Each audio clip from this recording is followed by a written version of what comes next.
ಓಂ ನಾರಾಯಣಂ ನಮಸ್ಕೃತ್ಯ ನರಂ ಚೈವ ನರೋತ್ತಮಂ ದೇವೀಂ ಸರಸ್ವತೀಂ ಚೈವ ತತೋ ಜಯಮುದೀರಯೇತ್. ಓಂ ಶಾಂತಿ ಶಾಂತಿ ಶಾಂತಿ. ನಾವು ಮಹಾಭಾರತದಲ್ಲಿ ಆದಿ ಪರ್ವದಲ್ಲಿ 67ನೇ ಅಧ್ಯಾಯದ ಬಗ್ಗೆ ವಿಚಾರ ಮಾಡ್ತಿದ್ವಿ. ಈ ಅಧ್ಯಾಯದಲ್ಲಿ ದೇವತೆಗಳ ಅಂಶಗಳಿಂದ ಯಾರು ಹುಟ್ಟಿದ್ದಾರೆ, ರಾಕ್ಷಸರ ಅಂಶಗಳಿಂದ ಯಾರ್ಯಾರು ಹುಟ್ಟಿದ್ದಾರೆ. ಮಹಾಭಾರತದಲ್ಲಿ ಕೌರವರು, ಪಾಂಡವರು, ಕೆಲವರು ಕೌರವರ ಕಡೆ ಕೂಡ ದೇವತಾಂಶದಿಂದ ಹುಟ್ಟಿರ್ತಾರೆ. ಗಾಂಧಾರಿ ದೇವತಾಂಶದಿಂದ ಹುಟ್ಟಿರ್ತಾಳೆ, ಕರ್ಣ ದೇವತಾಂಶದಿಂದ ಹುಟ್ಟಿರ್ತಾನೆ. ಆ ಥರ ಪರಸ್ಪರವಾಗಿ ತಿಳ್ಕೊತಾ ಇದ್ವಿ. ಇನ್ನು ಕರ್ಣನ ಹತ್ರ ಬಂದಿದ್ವಿ. ಅಲ್ಲಿ ಇಂದ್ರನು ಯಾವಾಗ ಕುಟಿಲ ವೇಷದ ಬ್ರಾಹ್ಮಣ ವೇಷದಲ್ಲಿ ಬಂದುಬಿಟ್ಟು ಕರ್ಣನ ಕವಚ ಕುಂಡಗಳನ್ನು ದಾನವನ್ನಾಗಿ ಕೇಳಿಬಿಡ್ತಾನೋ, ಅದನ್ನು ಕೊಟ್ಟ ಮೇಲೆ ಇಂದ್ರನೇ ತುಂಬ ಸಂತುಷ್ಟಿ ಆಗಿಬಿಟ್ಟು ಅವನು ಶಕ್ತಿ ಆಯುಧವನ್ನು ಕೊಟ್ಟು ಬಿಡ್ತಾನೆ. ಆ ಶಕ್ತಿ ಆಯುಧ ಯಾರ ಮೇಲೆ ಬಿಟ್ಟರೂ ಕೂಡ ಅದಕ್ಕೆ ತಿರುಗೇ ಇರೋದಿಲ್ಲ, ಅಷ್ಟು ಪವರ್ಫುಲ್ ಆದಂಥದ್ದು ವರವಾಗಿ ಕೊಟ್ಬಿಟ್ಟಿರ್ತಾನೆ. ಅದಾದಮೇಲೆ ಮುಂಚೆ ಈಗ ವೈಶಂಪಾಯನರು ಹೇಳ್ತಿದ್ದಾರೆ, ಜನ್ಮೇಜಯ ಅದುವರೆಗೂ ರಾಧೆಯನು ವಸುಶೇಷನೆಂದೇ ವಸುಶೇಷನ ಎಂದು ಅವನ ಹೆಸರಾಗಿತ್ತು. ಕವಚ ಕುಂಡಲಗಳನ್ನು ದಾನ ಕೊಟ್ಟ ನಂತರದಲ್ಲಿ ತನ್ನ ಈ ಕರ್ಮದಿಂದ ಸೂರ್ಯಪುತ್ರನು ವೈಕರ್ತನೆಂದು ಪ್ರಸಿದ್ಧನಾದನು. ವೈಕರ್ತ, ಕರ್ಣ ಇವೆಲ್ಲ ಹೆಸರುಗಳು ಇದರಿಂದ ಕವಚ ಕುಂಡಗಳ ದಾನ ಮಾಡಿದ ಮೇಲೇ ಕರ್ಣಕುಂಡಗಳಿಂದ ಇಲ್ಲಿಂದ ಸಮೇತ ಕೊಟ್ಟಿದ್ದಕ್ಕೆ ಅವನಿಗೆ ಹೆಸರು ಬರುತ್ತೆ. ಮತ್ತು ಕವಚವನ್ನು ಕರ್ಣಕುಂಡಲಗಳನ್ನು ಹುಟ್ಟುವಾಗಲೇ ಧರಿಸಿದ್ದ ಪ್ರೀತೆಯ ಮೊದಲನೆಯ ಮಗನಾದ ವಸುಶೇಷನು ಪ್ರಾಪ್ತ ವಯಸ್ಕನಾಗುವವರೆಗೂ ಸೂತನ ಮನೆಯಲ್ಲಿಯೇ ಅಭಿವೃದ್ಧಿ ಹೊಂದಿದನು. ಅವರು ಕುದುರೆಯನ್ನು ಮೇಂಟೈನ್ ಮಾಡೋ ಜಾಬ್ ಇರುತ್ತೆ. ಅವರು ಕೂಡ ಯುದ್ಧದಲ್ಲೆಲ್ಲ ಪಾರ್ಟ್ ಆಗಿರ್ತಾರೆ ಯುದ್ಧದಲ್ಲಿ. ಆದ್ದರಿಂದನೇ ಕರ್ಣನಿಗೆ ಅವನು ಸೂತಪುತ್ರನಾದರೂ ಕೂಡ ಇವರು ಕ್ಷತ್ರಿಯ ಮಧ್ಯದಲ್ಲಿ ಗುರುಕುಲದಲ್ಲಿ ಅಡ್ಮಿಷನ್ ಸಿಗುತ್ತೆ. ಯಾಕಂದರೆ ಅವರೆಲ್ಲ ಯುದ್ಧದಲ್ಲಿ ಹೋಗೋರೆ, ಆ ಕುದುರೆಯನ್ನೆಲ್ಲ ಮೇಂಟೈನ್ ಮಾಡೋರು. ಅಂಥವ್ರ ಮನೇಲಿ ಬೆಳೀತಾ ಇರ್ತಾನೆ. ಮೇಲೆ ಹೇಳಿದ ಕಾರಣಗಳಿಂದ ದುರ್ಯೋಧನನ ಮಿತ್ರನೂ ಆಗಿರ್ತಾನೆ, ಸಚಿವನೂ ಮತ್ತು ಶತ್ರು ವಿನಾಶಕನೂ ಸರ್ವಜ್ಞರಲ್ಲಿ ಶ್ರೇಷ್ಠನೂ ನರವ್ಯಾಘ್ರನೂ ಆದ ಕರ್ಣನು ಸೂರ್ಯನ ಅಂಶ ಸಂಭೂತನೆಂಬುದನ್ನು ತಿಳಿ. ಇವನು ಸೂರ್ಯ ಅಂಶದಿಂದ ಹುಟ್ಟಿದನಂತ ಅರ್ಥ ಮಾಡ್ಕೋ, ದೇವತಾ ಅಂಶದಿಂದ. ಪ್ರತಾಪವಂತನಾದ ಶ್ರೀಕೃಷ್ಣನು ದೇವದೇವನಾದ ಸನಾತನನಾದ ಶ್ರೀಮನ್ನಾರಾಯಣನ ಅಂಶ ಸಂಭೂತನು. ಇದು ಎಲ್ಲರಿಗೂ ಗೊತ್ತಿದೆ. ಅವತಾರ ವಿಷ್ಣುವಿನ ಅಂಶದಿಂದಲೇ ಕೃಷ್ಣ ಪರಮಾತ್ಮ ಬಂದಿದನಂತ. ಶ್ರೀಕೃಷ್ಣನ ಅಣ್ಣನಾದ ಬಲರಾಮನು ಶೇಷನೆಂಬ ನಾಗರಾಜನ ಅಂಶ ಸಂಭೂತನು. ಶೇಷನಾಗನ ಅಂಶ ಆಗಿರ್ತಾನೆ ಬಲರಾಮನು. ಲಕ್ಷ್ಮಣ ಅವತಾರ ಕೂಡ ಶೇಷನಾಗನೇ ಆಗಿರ್ತಾನೆ. ಸನತ್ಕುಮಾರನು ಪ್ರದ್ಯುಮ್ನಾಗಿ ಜನ್ಮ ತಾಳಿದನು. ಸನತ್ಕುಮಾರ ಶ್ರೇಷ್ಠವಾದ ಪ್ರದ್ಯುಮ್ನಾಗಿ ಜನ್ಮ ತಾಳಿರ್ತಾನೆ. ಇದೇ ರೀತಿಯಲ್ಲಿ ವಸುದೇವನ ಕುಲದಲ್ಲಿ ಹುಟ್ಟಿದ ಅನೇಕ ರಾಜರು ದೇವಾಂಶ ಸಂಭೂತರಾಗಿದ್ದರು. ಅವರೆಲ್ಲರೂ ವೃಷ್ಣಿವಂಶವರ್ಧಕರಾಗಿದ್ದರು. ನಾನು ಈ ಹಿಂದೆ ಅಪ್ಸರೆಯರಲ್ಲಿ ಮುಖ್ಯರಾದವ್ರನ್ನ ಹೆಸರು ಮುಂಚೆನೇ ಒಂದು ಸತಿ ಬಂದಿತ್ತು ಲಿಸ್ಟ್. ಅದು ಅವರ ವಂಶಾವಳಿಯನ್ನು ಹೇಳಿದ್ದೀನಿ. ಅವರೆಲ್ಲರೂ ಇನ್ನು ಮಿಕ್ಕಿದವರೆಲ್ಲ ಏನಾಗ್ತಾರೆ, ಅವರು ಗೋಪಿಕಾ ಸ್ತ್ರೀಯರಾಗಿ 16,000 ಜನ ಅಪ್ಸರೆಗೆ ಗೋಪಿಕಾ ಸ್ತ್ರೀಯರಾಗಿ ಜನ್ಮ ತಾಳಿ ಬಂದಿರ್ತಾರೆ. ಮತ್ತು ಶ್ರೀಮನ್ನಾರಾಯಣನು ಶ್ರೀಕೃಷ್ಣನಾಗಿ ಭೂಮಿಯಲ್ಲಿ ಅವತರಿಸಿದ ನಂತರ ಮಹಾಲಕ್ಷ್ಮಿಯು ಪತಿಯನ್ನು ಬಿಟ್ಟಲಾರದವಳಾಗಿ ಪತಿಯೊಡನೆ ಸೇರಲು ಭೀಷ್ಮಕನೆಂಬ ರಾಜನ ಅರಮನೆಯಲ್ಲಿ ರುಕ್ಮಿಣಿ ಎಂಬ ಅಭಿಧಾನದಿಂದ ಜನ್ಮ ತಾಳಿದಳು. ಶಿಶುಪಾಲನ ಕೂಡ ರುಕ್ಮಿಣಿಯನ್ನು ಮದುವೆ ಮಾಡ್ಕೊಳ್ಳೋಕೆ ಹೋದಾಗ ವಿವಾದ ಬರೋದವರಿಗೆ. ದೃಪದನ ಯಜ್ಞಕುಂಡದಲ್ಲಿ ಉತ್ಪನ್ನಳಾದ ಕಳಂಕರಹಿತಳಾದ ದ್ರೌಪದಿಯು ಇಂದ್ರನ ಪತ್ನಿಯಾದ ಶುಚಿಯ ಅಂಶ ಸಂಭೂತಳು. ಇಂದ್ರನ ಪತ್ನಿಯಾದ ಶುಚಿನೇ ದ್ರೌಪದಿಯ ಅಂಶ ರೂಪದಲ್ಲಿ ಕೆಳಗಡೆ ಬಂದಿರ್ತಾಳೆ. ಅವಳು ದ್ರೌಪದಿ ಬಹಳ ಎತ್ತರವಾಗಿಯೂ ಇರಲಿಲ್ಲ, ಕುಳ್ಳಿಯಾಗಿ ಕುಬ್ಜೆಯಾಗಿಯೂ ಇರಲಿಲ್ಲ. ಅವಳ ಶರೀರದಿಂದ ನೀಲೋತ್ಪಲದ ಸುಗಂಧವು ಹೊರಸೂಸುತ್ತಿದ್ದುದು. ಕೆಲವ್ರ ಶರೀರದಲ್ಲಿ ಗಂಧನೇ ಹಂಗಿರುತ್ತೆ, ಅವ್ರ ಬೆವರು ಕೂಡ ಅಷ್ಟು ಕೆಟ್ಟದಾಗಿ ಬರೋದಿಲ್ಲ. ಕೆಲವ್ರದ್ದು ಬೆವರು 15 ಫೀಟ್ ದೂರ ನಿಂತ್ಕೊಂಡ್ರು ಕೂಡ ನಿಲ್ಲೋದಕ್ಕಾಗೋದಿಲ್ಲ, ಅಷ್ಟು ದುರ್ಗಂಧವಾಗಿರುತ್ತೆ ಆ ಥರ.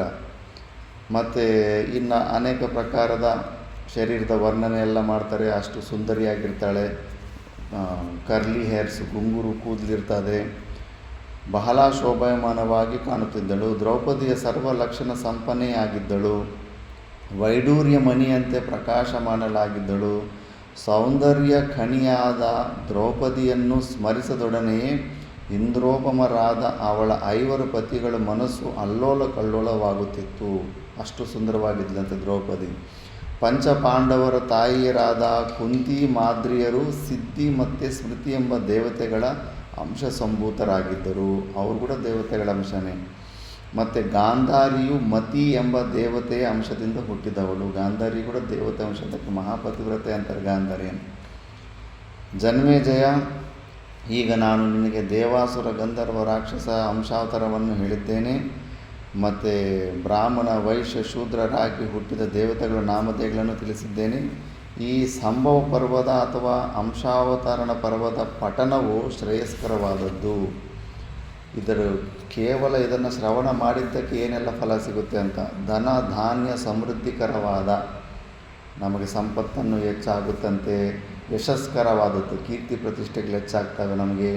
ಪುತ್ರ ಪ್ರಾಪ್ತಿಕರವಾದ, ಪುತ್ರರಿಲ್ಲದೆ ಇರೋರಿಗೆ ಪುತ್ರ ಪ್ರಾಪ್ತಿಯಾಗುತ್ತೆ. ಆಯುಷ್ಕಾರಕವಾದ, ಏನಾದರೂ ಪ್ರಾಣಗಂಡಗಳು ಬಂದು ಮಧ್ಯದಲ್ಲಿ ಹೋಗುವಂಥವ್ರು ಕೂಡ ಅವರು ಆಯುಷ್ವಂತರಾಗ್ತಾರೆ. ಯಾವುದೇ ಕೆಲಸ ಮಾಡಿದ್ರೆ ನಿಮಗೆ ವಿಜಯವನ್ನು ಹೊಂದುತ್ತೀಯ. ವಿಜಯಕಾರವಾದ ಈ ಅಂಶಾವತಾರ ಪರ್ವವನ್ನು ಅನಸೂಯನಾಗಿ, ಇದು ಚರಿತ್ರೆಗಳು ಪುರಾಣಗಳು ಹೋದಾಗ ಸ್ವಂತ ಬುದ್ಧಿನೂ ಬಳಸೋಕ್ಕೆ ಹೋಗಬಾರ್ದು. ವಿಚಿತ್ರವಾಗಿರ್ತಾವೆಲ್ಲ, ಹಿಂಗೆಂಗೋ ಸಂಬಂಧಗಳು ಏನೇನೋ ಇರ್ತವೆ. ಈಗ ದ್ರೌಪದಿ 5 ಜನ ಗಂಡಂದನ ಮದುವೆ ಮಾಡ್ಕೊಂಡಿದ್ದಂತೂ ತುಂಬ ವ್ಯಂಗ್ಯವಾಗಿ ಮಾತಾಡೋದು. ಅವನ್ನೇನು ಮಹಾತ್ಮರ ಜನ್ಮ ವೃತ್ತಾಂತದಲ್ಲಿ ಯಾವ ವಿಧವಾದ ದೋಷವನ್ನು ಎಣಸದೇ ಕೇಳಬೇಕು. ಅವೆಲ್ಲ ಕಾರಣ ಇರ್ತವೆ, ಪ್ರತಿಯೊಂದಕ್ಕೂ ಕಾರಣ ಇರ್ತವೆ. ನಾವು ಸಣ್ಣ ದೃಷ್ಟಿಯಿಂದ ನೋಡೋಕ್ಕೋದ್ರೆ ಎಲ್ಲ ಮಿಸ್ಟೇಕ್ಲಿ ಕೆಲಸ್ತಾರೆ. ಯಾರ್ಯಾರು ಮೂರ್ಖರು ಅಂತಾರೆ ಮಹಾಭಾರತದಲ್ಲಿ ಏನೂ ಆದರ್ಶಕ್ಕೆ ತಗೋಬೇಕಾದ ವ್ಯಾಲ್ಯೂಸೇ ಇಲ್ಲ ಅಂತ. ಅಂದರೆ ಸಿನಿಮಾಗಳು ಸೀರಿಯಲ್ಗಳೇ ನೋಡ್ಕೊಂಡು ಅವ್ರು ಡಿಸೈಡ್ ಮಾಡಿಬಿಡ್ತಾರೆ. ಪೂರ್ತಿ ಕತೆ ಓದ್ರೆ ಅಲ್ಲ, ಯಾರ್ಯಾರು ಯಾವ್ಯಾವ ಅಂಶ ಪ್ರತಿಯೊಂದಕ್ಕೂ ಆ ಕಾರ್ಯಕ್ಕೆ ಒಂದು ಕಾರಣ ಹುಡುಕ್ತಾರೆ. ದ್ರೌಪದಿಗೆ 5 ಸತಿ 5 ಮದುವೆ ಯಾಕಾಯಿತು ಅನ್ನೋದಕ್ಕೂ ಒಳ್ಳೆ ಶ್ರೇಷ್ಠವಾದಂಥ ಕಾರಣ ಇರುತ್ತೆ. ಅದನ್ನು ಅವರೆಲ್ಲ ಅರ್ಥ ಮಾಡ್ಕೊಳ್ಳೋದು, ಅರ್ಧಂಬರ್ಧ ತಿಳ್ಕೊಂಡು ಎಲ್ಲ ತಪ್ಪುಗಳನ್ನು ಹುಡುಕ್ತಾ ಇರ್ತಾರೆ. ಆ ಥರ ಓದಲೇಬಾರ್ದು ಅಂತ ಇಲ್ಲಿ ಹೇಳ್ತಾ ಇದ್ದಾರೆ. ದೇವಗಂಧರ್ವ ರಾಕ್ಷಸರ ಈ ಅಂಶಾವತರಣವನ್ನು ಕೇಳಿ ವಿಶ್ವದ ಉತ್ಪತ್ತಿ ಮತ್ತು ಪ್ರಳಯಗಳಿಂದ ಅಧಿಷ್ಠಾನಭೂತನಾದ ಪರಮಾತ್ಮನ ಸ್ವರೂಪವನ್ನು ತಿಳಿಯುವನು ವಿಪತ್ತುಗಳಿಗೆ ಸಿಲುಕಿ ದುಃಖ ಪಡಬೇಕಾಗುವುದಿಲ್ಲ. ಅವನು ಯಾವುದೇ ವಿಪತ್ತಲ್ಲಿ ಈ ಅಧ್ಯಯನ ಓದಿರೋನು ಯಾವುದೇ ವಿಪತ್ತಲ್ಲಿ ಸಿಕ್ಕಾಕೊಳ್ಳೋದಿಲ್ಲ. ಅಂದರೆ ಅವನಿಗೆ ಒದಗುವ ಸರ್ವ ವಿಪತ್ತುಗಳು ಪರಿಹಾರವಾಗುವು, ವಿಘ್ನನಾಶ ಕೂಡ ಆಗುತ್ತೆ. ಅಷ್ಟೊಂದೆಲ್ಲ ಪುಣ್ಯದಾಯವಾದಂಥದ್ದು ಈ ಅಧ್ಯಾಯ. ಈ ಥರ ಅವರು ಮೂಲಕ ತಗೊಂಡು ಇವೆಲ್ಲ ದೇವತಾಂಶದಿಂದ ಹುಟ್ಟಿದವರು, ಮತ್ತು ಅವ್ರಿಗೆ ಏನು ಮಾಡಿದ್ರು ಕೂಡ ಮತ್ತು ನಮ್ಗೆ ತಪ್ಪು ಅನಿಸೋದಿಲ್ಲ. ಯಾಕಂದರೆ ಸ್ಟಾರ್ಟಿಂಗಲ್ಲಿ ಅವ್ರ ಮೇಲೆ ಸದ್ಭಾವನೆ ಬಂದುಬಿಟ್ಟಿರುತ್ತೆ. ಈಗ ನೆಕ್ಸ್ಟು ದುಷ್ಯಂತನ ಸ್ಟೋರಿ ಬರುತ್ತೆ. ಇನ್ನು ಈಗ ಜನ್ಮೇಜಯನಿಗೆ ಇಷ್ಟು ಅವರು ಅವ್ರದ್ದು ಸ್ಟೋರಿ ಕೇಳ್ತಾ ಫಸ್ಟು ನಮ್ಮ ವಂಶದಲ್ಲಿ ಮೂಲ ಪುರುಷ ಭರತ ಅಂತಾರಲ್ಲ, ಆ ಭರತ ಹೆಂಗೆ ಹುಟ್ಟಿದ ಅಂತ ಕೇಳ್ತಾನೆ. ಅದಕ್ಕೆ ಹೇ ಜನ್ಮೇಜಯ, ಭರತ ಸತ್ತಮನೇ, ಪುರುವಂಶದ ವರ್ಧಕನೇ, ಮಹಾವೀರ್ಯವಂತನಾದ ದುಷ್ಯಂತನೆಂಬುವನು ಚತುಸ್ಸಾಗರ ಪರ್ಯಂತವಾದ ಭೂಮಿಯನ್ನು ಧರ್ಮದಿಂದ ಆಳುತ್ತಿದ್ದನು. ಅಂದರೆ ಆಲ್ಮೋಸ್ಟು ಅಮೇರಿಕಾ ಹೆಚ್ಚು ಕಡಿಮೆ ಕೆಲವೊಂದು ಪ್ರದೇಶ ಬಿಟ್ಟು ಅಲ್ಲಿ ತನಕ ಆಳ್ತಾ ಇದ್ದ ಇವನು. ಬಾರ್ಡ್ರ್ ಬಂದುಬಿಟ್ಟು ಯವನರ ದೇಶ ಇರುತ್ತೆ. ಯವನರಂದರೆ ಅವರೇ ಫಾರಿನರ್ಸು, ಯುರೋಪಿಯನ್ಸು.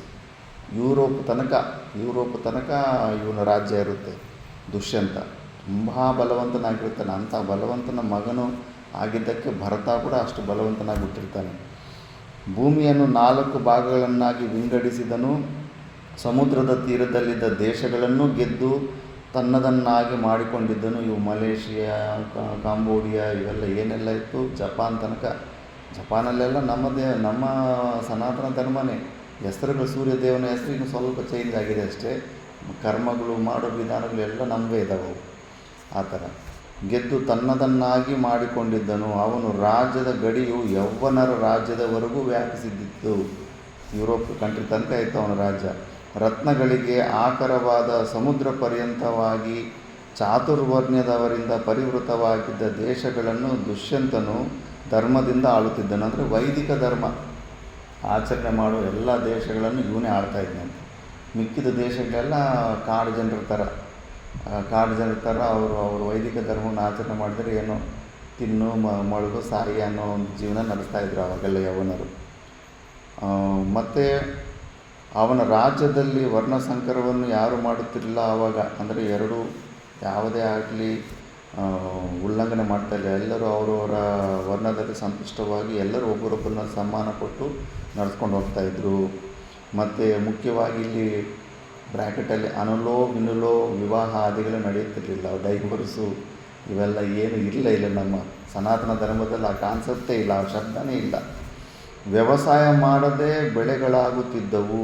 ಇದು ಸುಮಾರು ಜಾಗದಲ್ಲಿ ಈ ಥರ ಇರುತ್ತೆ. ಆಫ್ರಿಕಾದಲ್ಲಿ ಕೆಲವೊಂದು ಕಾಡೇ ಇದೆ, ದೊಡ್ಡ ಕಾಡು. ಏನು ಬಾಳೆಹಣ್ಣು ತೋಟದ ದೊಡ್ಡ ಕಾಡೇ ಇದೆ. ನ್ಯಾಚುರಲಾಗಿ ಇರ್ತವೆ ಕೆಲವೊಂದು. ಶ್ರೀಶೈಲದಲ್ಲಿ ಒಂದು ಪ್ರದೇಶ ಬರುತ್ತೆ, ದತ್ತಾತ್ರೇಯ ಪಾದಕಗಳು ಜಾಗ. ಸುಮಾರು 2000 ಮಾವಿನ ಮರಗಳಿರ್ತವೆ, ದೊಡ್ಡ ಮರಗಳು. ಕೆಳಗಡೆ ಒಣಗಾಕಿದಂಗೆ ಇರುತ್ತೆ, ಕಾಯಿ ಕಿತ್ತು ಕೆಳಗಡೆ ಯಾರು ಒಣಗಾಕಿದಾರೇನೋ ಅಂತ ಅಷ್ಟು ಕಾಯಿ ಬಿದ್ದಿರ್ತಾವೆ ಕೆಳಗಡೆ. ಕರಡಿಗಳು ಕೋತಿಗಳೆಲ್ಲ ತಿಂದು ವಿಚಿತ್ರ ಅನಿಸುತ್ತೆ. ಅಂಥ ಕಾಡಲ್ಲಿ ಇಂಥ ಫ್ರೂಟ್ಸ್ ಇರುವಂಥದ್ದು. ಮತ್ತು ಇನ್ನೊಂದು ಕಪಿತ್ತ ಏಲಕ್ಕಾಯಿ ಅಂತಾರೆ. ಏಲಕ್ಕಾಯಿ ಅಂತೂ ಕೆಲವೊಂದು ಜಾತಿ ಇರ್ತವೆ. ಒಂದು ರೌಂಡ್ ಇರುತ್ತೆ, ಒಂದು ಸ್ವಲ್ಪ ಹಿಂಗೆ ಮುಂದೆ ಬರುವಂಥ 2-3 ಜಾತಿ ಇರ್ತವೆ ಅದರಲ್ಲಿ. ಅಂಥದ್ದು ಶ್ರೀಶೈಲ ಕಾಡಲ್ಲಿ ಸುಮಾರು ಇರುತ್ತೆ. ಅದು ವೇಸ್ಟ್ ಹಣ್ಣೇನೋ ಅಂದ್ಕೊಂಡಿದ್ವಿ. ಮತ್ತು ಅದು ಅಲ್ಲಿ ಸಿಟಿಯಲ್ಲಿ ಮಾರ್ತಾ ಇದ್ದಾಗ ಅದು ನೋಡಿದ್ರೆ ಒಳಗಡೆ ಫುಲ್ ಹಣ್ಣಾದಮೇಲೆ ಫುಲ್ಲು ಸ್ವೀಟಾಗಿರುತ್ತೆ ಅದು. ಅಂಥ ವೃಕ್ಷಗಳು ಒಂದೇ ತೋಟ ಥರ ಕಾಣಿಸ್ತವೆ, ಒಂದು 50 ಎಕರೆ 100 ಎಕರೆ ಹಂಗೆ. ಆ ಥರ ಪುಣ್ಯಾತ್ಮರಿರೋ ರಾಜ್ಯದಲ್ಲಿ ಏನು ನಾವು ಇಲ್ಲಿ ಭತ್ತ ಎಲ್ಲ ಒಣಗಾಕಿದ್ವಿ, ಆ ಭತ್ತ ಎಲ್ಲ ಬಿದ್ದು ಪೈರೆಲ್ಲ ಹೆಂಗೆ ಎದ್ದಿತ್ತು. ಅದನ್ನು ಹಂಗೆ ಬಿಟ್ಟಿದ್ದಿದ್ರೆ ಈ ಗಾಡಿಗಳು ಓಡಾಡ್ದಿರ ಇನ್ನೊಂದಲ್ಲಿ ಗದ್ದೆನೇ ರೆಡಿ ಆಗಿಬಿಡ್ತಾಯಿತ್ತು. ಆ ಥರ ವ್ಯವಸಾಯ ಮಾಡ್ದಿರೇ ಬೆಳೆಗಳು ಏನೆಲ್ಲ ಬೇಕು ಧನಧಾನ್ಯಗಳು ತಾನು ಚೆನ್ನಾಗಿ ಟೈಮ್ ಟು ಟೈಮ್ 3 ದಿವಸಕ್ಕೊಂದ್ಸತಿ ಮಳೆ ಬೀಳ್ತಾಯಿದ್ರೆ ಹಿಮಾಲಯದಲ್ಲಿ ಹಂಗೆ ಆಗುತ್ತೆ. ಅವ್ರ ಹತ್ರ ಬೋರ್ವೆಲ್ಗಳು ಅವು ಇವು ಏನಿರೋದಿಲ್ಲ ಅಷ್ಟೇ. ಮಳೆ ಅವ್ರಿಗೆ 3 ದಿವಸಕ್ಕೊಂದ್ಸತಿ ಬೀಳ್ತಾನೆ ಇರುತ್ತೆ. ಅವರು ಏನೇ ಬೆಳೆ ಹಾಕಿದ್ರು ಕೂಡ ಅದು ಬಂದ್ಬಿಡುತ್ತೆ. ಆ ಥರ ಬೆಳೆ ಆಗ್ತಾಯಿತ್ತಂತ. ಅಂದರೆ ಧರ್ಮಾತ್ಮರು ರಾಜ್ಯದಲ್ಲಿ ಆ ಥರ ಆಗ್ತವೆ. ಅವನ ರಾಜ್ಯದಲ್ಲಿ ಯಾರೊಬ್ಬರೂ ಪಾಪ ಕಾರ್ಯಗಳನ್ನು ಮಾಡುತ್ತಿರಲಿಲ್ಲ. ದುಷ್ಯಂತನ ರಾಜ್ಯದಲ್ಲಿದ್ದ ಜನರು ಸರ್ವದಾ ಧರ್ಮದಲ್ಲಿಯೇ ನಿರತರಾಗುತ್ತಿದ್ದ ಧರ್ಮಾರ್ಥಗಳನ್ನು ಪಡೆಯುತ್ತಿದ್ದರು. ಅವನ ರಾಜ್ಯದಲ್ಲಿ ಕಳ್ಳಕಾಕರ ಭಯವಿರಲಿಲ್ಲ. ಈಗ ಕಳ್ಳರಿಂದ ಏನು ಭಯ ಆಗಿದೆ ಅಂದರೆ ಏನು ಬೇಕೆಲ್ಲ ಕತ್ಕೊಂಡು ಹೋಗ್ಬಿಡ್ತಾರೆ. ಆಹಾರದ ಕೊರತೆ ಇರಲಿಲ್ಲ. ರೋಗ ರುಜಿನಗಳು ಭಯವೂ ಇರಲಿಲ್ಲ.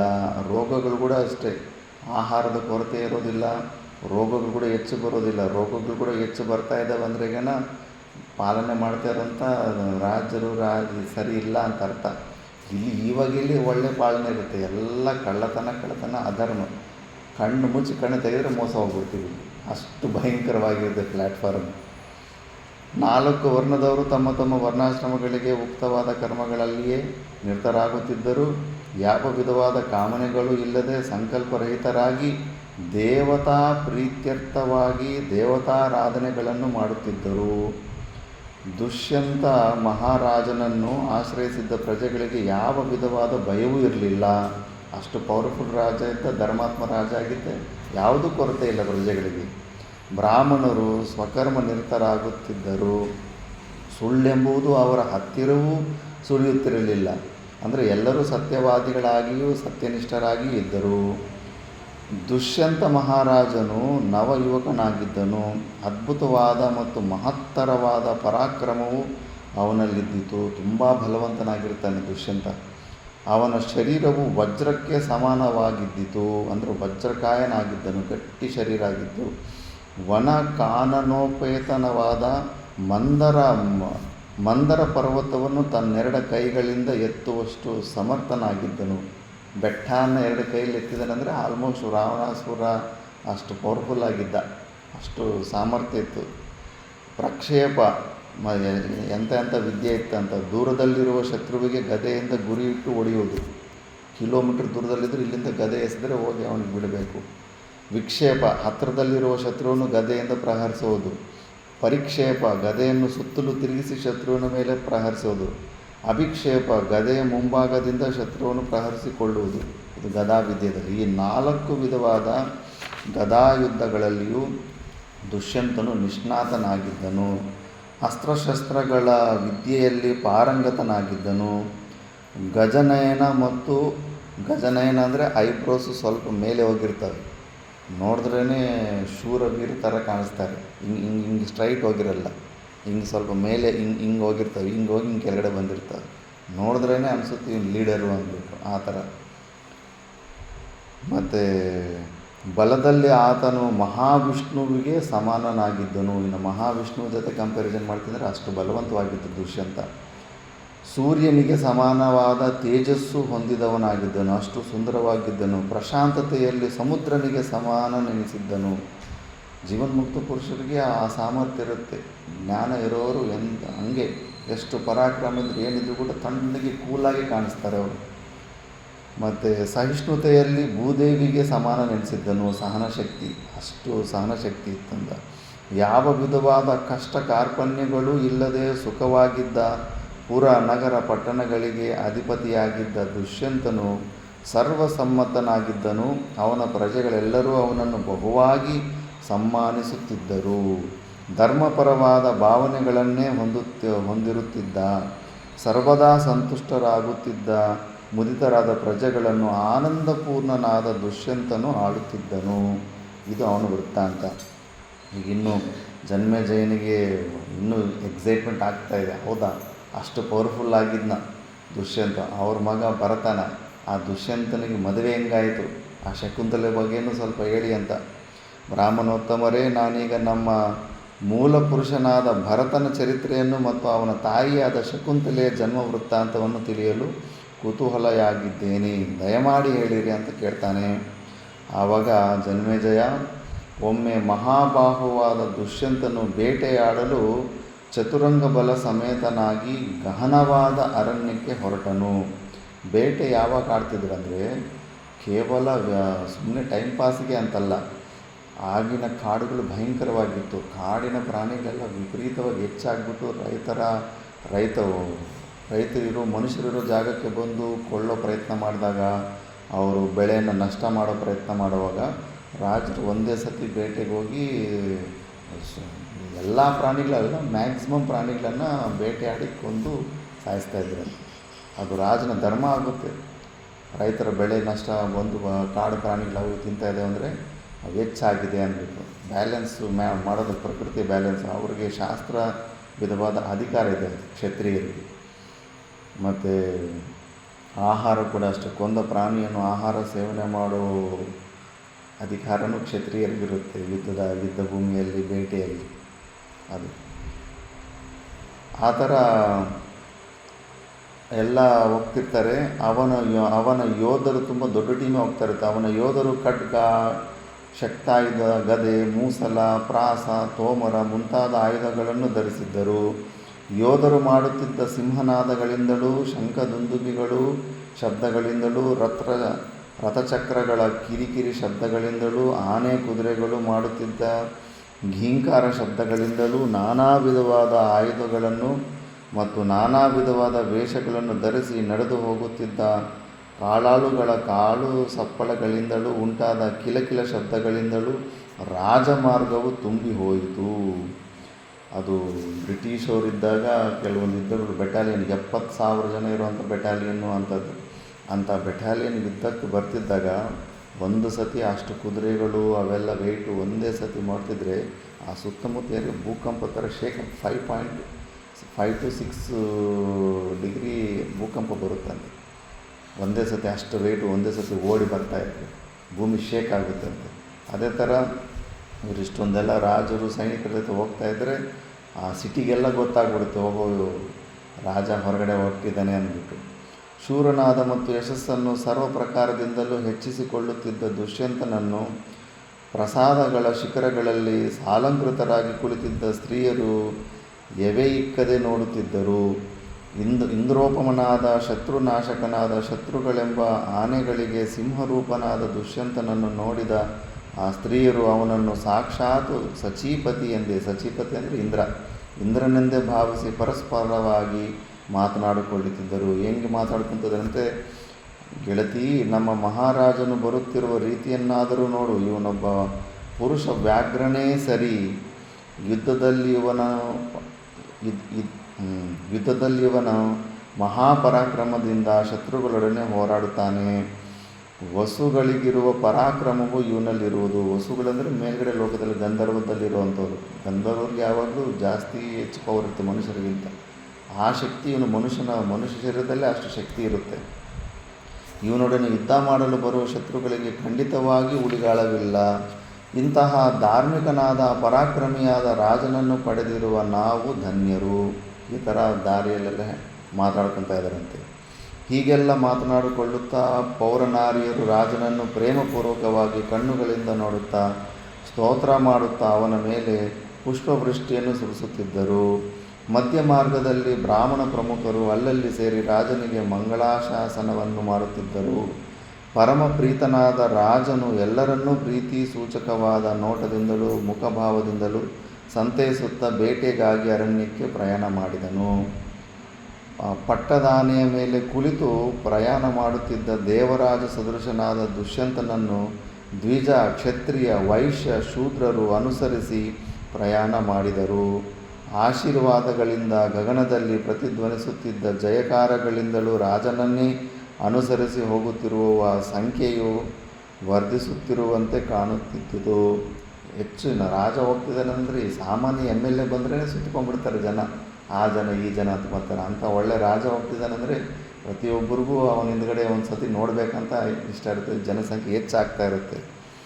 ಮತ್ತು ಪಟ್ಟಣಿಗರು ಬಹಳ ದೂರ ರಾಜನ ಹಿಂದೆಯೇ ಪ್ರಯಾಣ ಮಾಡಿದ ನಂತರ ದುಷ್ಯಂತನು ಅವರನ್ನು ಮುಂದೆ ಬರಬಾರದೆಂದು ಪ್ರಾರ್ಥಿಸಿದನು. ಯಾಕಂದರೆ ಬೇಟೆಗೆ ಹೋಗ್ತಾ ಇದ್ದಾನೆ ಈಗ. ರಾಜನ ಅನುಜ್ಞೆಯನ್ನು ಪಡೆದು ಪಟ್ಟಣಿಗರೆಲ್ಲರೂ ಹಿಂದಿರುಗಿದರು. ಅನಂತರ ರಾಜನು ಗರುಡನಿಗೆ ಸಮಾನವಾದ ವೇಗದಿಂದ ಕೂಡಿದ್ದ ರಥದಲ್ಲಿ ಕುಳಿತು ರಥಚಕ್ರಗಳ ಧ್ವನಿಯಿಂದ ಭೂಮಿಯನ್ನು ಮತ್ತು ಸ್ವರ್ಗವನ್ನು ತುಂಬಿಬಿಟ್ಟನು. ಅವನ ರಥಚಕ್ರಗಳ ಶಬ್ದವು ಆಕಾಶದಲ್ಲಿಯೂ ಪ್ರತಿಧ್ವನಿತವಾಯಿತು. ರಾಜನು ಹೀಗೆ ಮುಂದೆ ಪ್ರಯಾಣ ಮಾಡುತ್ತಿದ್ದಾಗ ಬಿಲ್ವ, ಅರ್ಕ, ಖದಿರ, ಕಪಿತ್ತ, ದವ ಇವೇ ಮುಂತಾದ ವೃಕ್ಷಗಳಿಂದ ಸಮಾಕುಲವಾಗಿದ್ದ ನಂದನವನ ಸದೃಶವಾಗಿದ್ದ ಅರಣ್ಯವನ್ನು ನೋಡಿದನು. ಹಲ್ಲ ತಿಟ್ಟುಗಳಿಂದ, ಅಂದರೆ ಇದು ಉತ್ತರ ಪ್ರದೇಶದಲ್ಲಿ, ಹಲ್ಲ ತಿಟ್ಟುಗಳಿಂದ ಕೂಡಿದ್ದ ಪರ್ವತದಿಂದ ಉರುಳಿ ಕೆಳಗೆ ಬಿದ್ದಿರುವ ಅನೇಕ ಕಲ್ಲು ಬಂಡೆಗಳಿಂದ ಪರಿಶೋಭಿಸುತ್ತಿದ್ದ ಜಲರಹಿತವಾದ ಮತ್ತು ಮನುಷ್ಯರಹಿತವಾದ ಬಹುಯೋಜನ ವಿಸ್ತಾರವಾದ ಅರಣ್ಯವನ್ನು ನೋಡಿದನು. ಸಿಂಹ, ವ್ಯಾಘ್ರಾದಿ ದುಷ್ಟ ಮೃಗಗಳಿಂದಲೂ ಜಿಂಕೆಯ ಮೊದಲಾದ ಸಾಧು ಪ್ರಾಣಿಗಳಿಂದಲೂ ನಿಬಿಡವಾಗಿದ್ದ ಆ ವನ ಪ್ರದೇಶವನ್ನು ಮನುಜ ವ್ಯಾಘ್ರನಾದ ದುಷ್ಯಂತನು ಸಭೃತ್ಯ ವಾಹನನಾಗಿ ಪ್ರವೇಶಿಸಿ ಅಲ್ಲೋಲ ಕಲ್ಲೋಲವಾಗುವಂತೆ ಮಾಡಿದನು. ಟೀಮ್ ಕೂಡ ಸೈನಿಕರು ಕೂಡ ಹಿಂದೆ ಇದ್ದಾರೆ. ಅಷ್ಟು ಜನ ಅಷ್ಟು ಫಾಸ್ಟಾಗಿ ಬರ್ತಾಯಿದ್ರೆ ದೊಡ್ಡ ಪ್ರಹಾರದಲ್ಲೇ ಬೇಟೆ ನಡೆಯುತ್ತೆ. ಗಾಬರಿಗೊಂಡು ಗುಹೆಗಳಿಂದ ಹೊರಬಂದ ಪ್ರಾಣಿಗಳನ್ನು ಬೇಟೆಯಾಡಲು ಪ್ರಾರಂಭಿಸಿದನು. ಬಾಣದ ಲಕ್ಷ್ಯಕ್ಕೆ ಸಿಕ್ಕುತ್ತಿದ್ದ ಹುಲಿ ಚಿರತೆಗಳನ್ನು ರಾಜನು ಕ್ಷಣ ಮಾತ್ರದಲ್ಲಿ ವಿಧ್ವಂಸನಗೊಳಿಸಿದನು. ದೂರದಲ್ಲಿ ಓಡಿ ಹೋಗುತ್ತಿದ್ದ ಪ್ರಾಣಿಗಳನ್ನು ಬಾಣಗಳಿಂದ ಬೇಧಿಸಿದನು. ಹತ್ತಿರದಲ್ಲಿಯೇ ಸಿಕ್ಕುತ್ತಿದ್ದ ಮೃಗಗಳನ್ನು ಕತ್ತಿಯಿಂದ ಕತ್ತರಿಸಿದನು. ಶಕ್ತಿವಂತರಲ್ಲಿ ಶ್ರೇಷ್ಠನಾದ ದುಷ್ಯಂತನು ಕೆಲವು ಜಿಂಕೆಗಳನ್ನು ಶಕ್ತಾಯುಧದಿಂದ ಬೇಟೆಯಾಡಿದನು. ಗದೆಯನ್ನು ತಿರುಗಿಸಿ ಪ್ರಹರಿಸುವ ಕೌಶಲ್ಯವಿದ್ದ ದುಷ್ಯಂತನು ಕಾಡಾನೆಗಳನ್ನು ಗದೆಯ ಪ್ರಹಾರಗಳಿಂದಲೇ ಸಂಹರಿಸುತ್ತಿದ್ದನು. ತೋಮರ, ಕತ್ತಿ, ಗದೆ, ಮೂಸಲ ಮುಂತಾದ ಆಯುಧಗಳನ್ನು ವರಸೆಯಾಗಿ ತಿರುಗಿಸುತ್ತಾ ಕೊಬ್ಬಿದ್ದ ಕಾಡಾನೆಗಳನ್ನು ವಿಧ್ವಂಸಗೊಳಿಸುತ್ತಿದ್ದನು. ಮಹಾವೀರ್ಯವಂತನಾದ ರಾಜನಿಂದಲೂ ಯುದ್ಧಪ್ರಿಯರಾದ ಯೋಧರಿಂದಲೂ ಅಲ್ಲೋಲ ಕಲ್ಲೋಲವಾಗಿ ಮಾಡಲ್ಪಟ್ಟ ಅರಣ್ಯದಲ್ಲಿದ್ದ ಸಿಂಹ ವ್ಯಾಘ್ರಗಳು ಅರಣ್ಯವನ್ನು ಪರಿತ್ಯಜಿಸಿ ಹೊರಟು ಹೋದವು.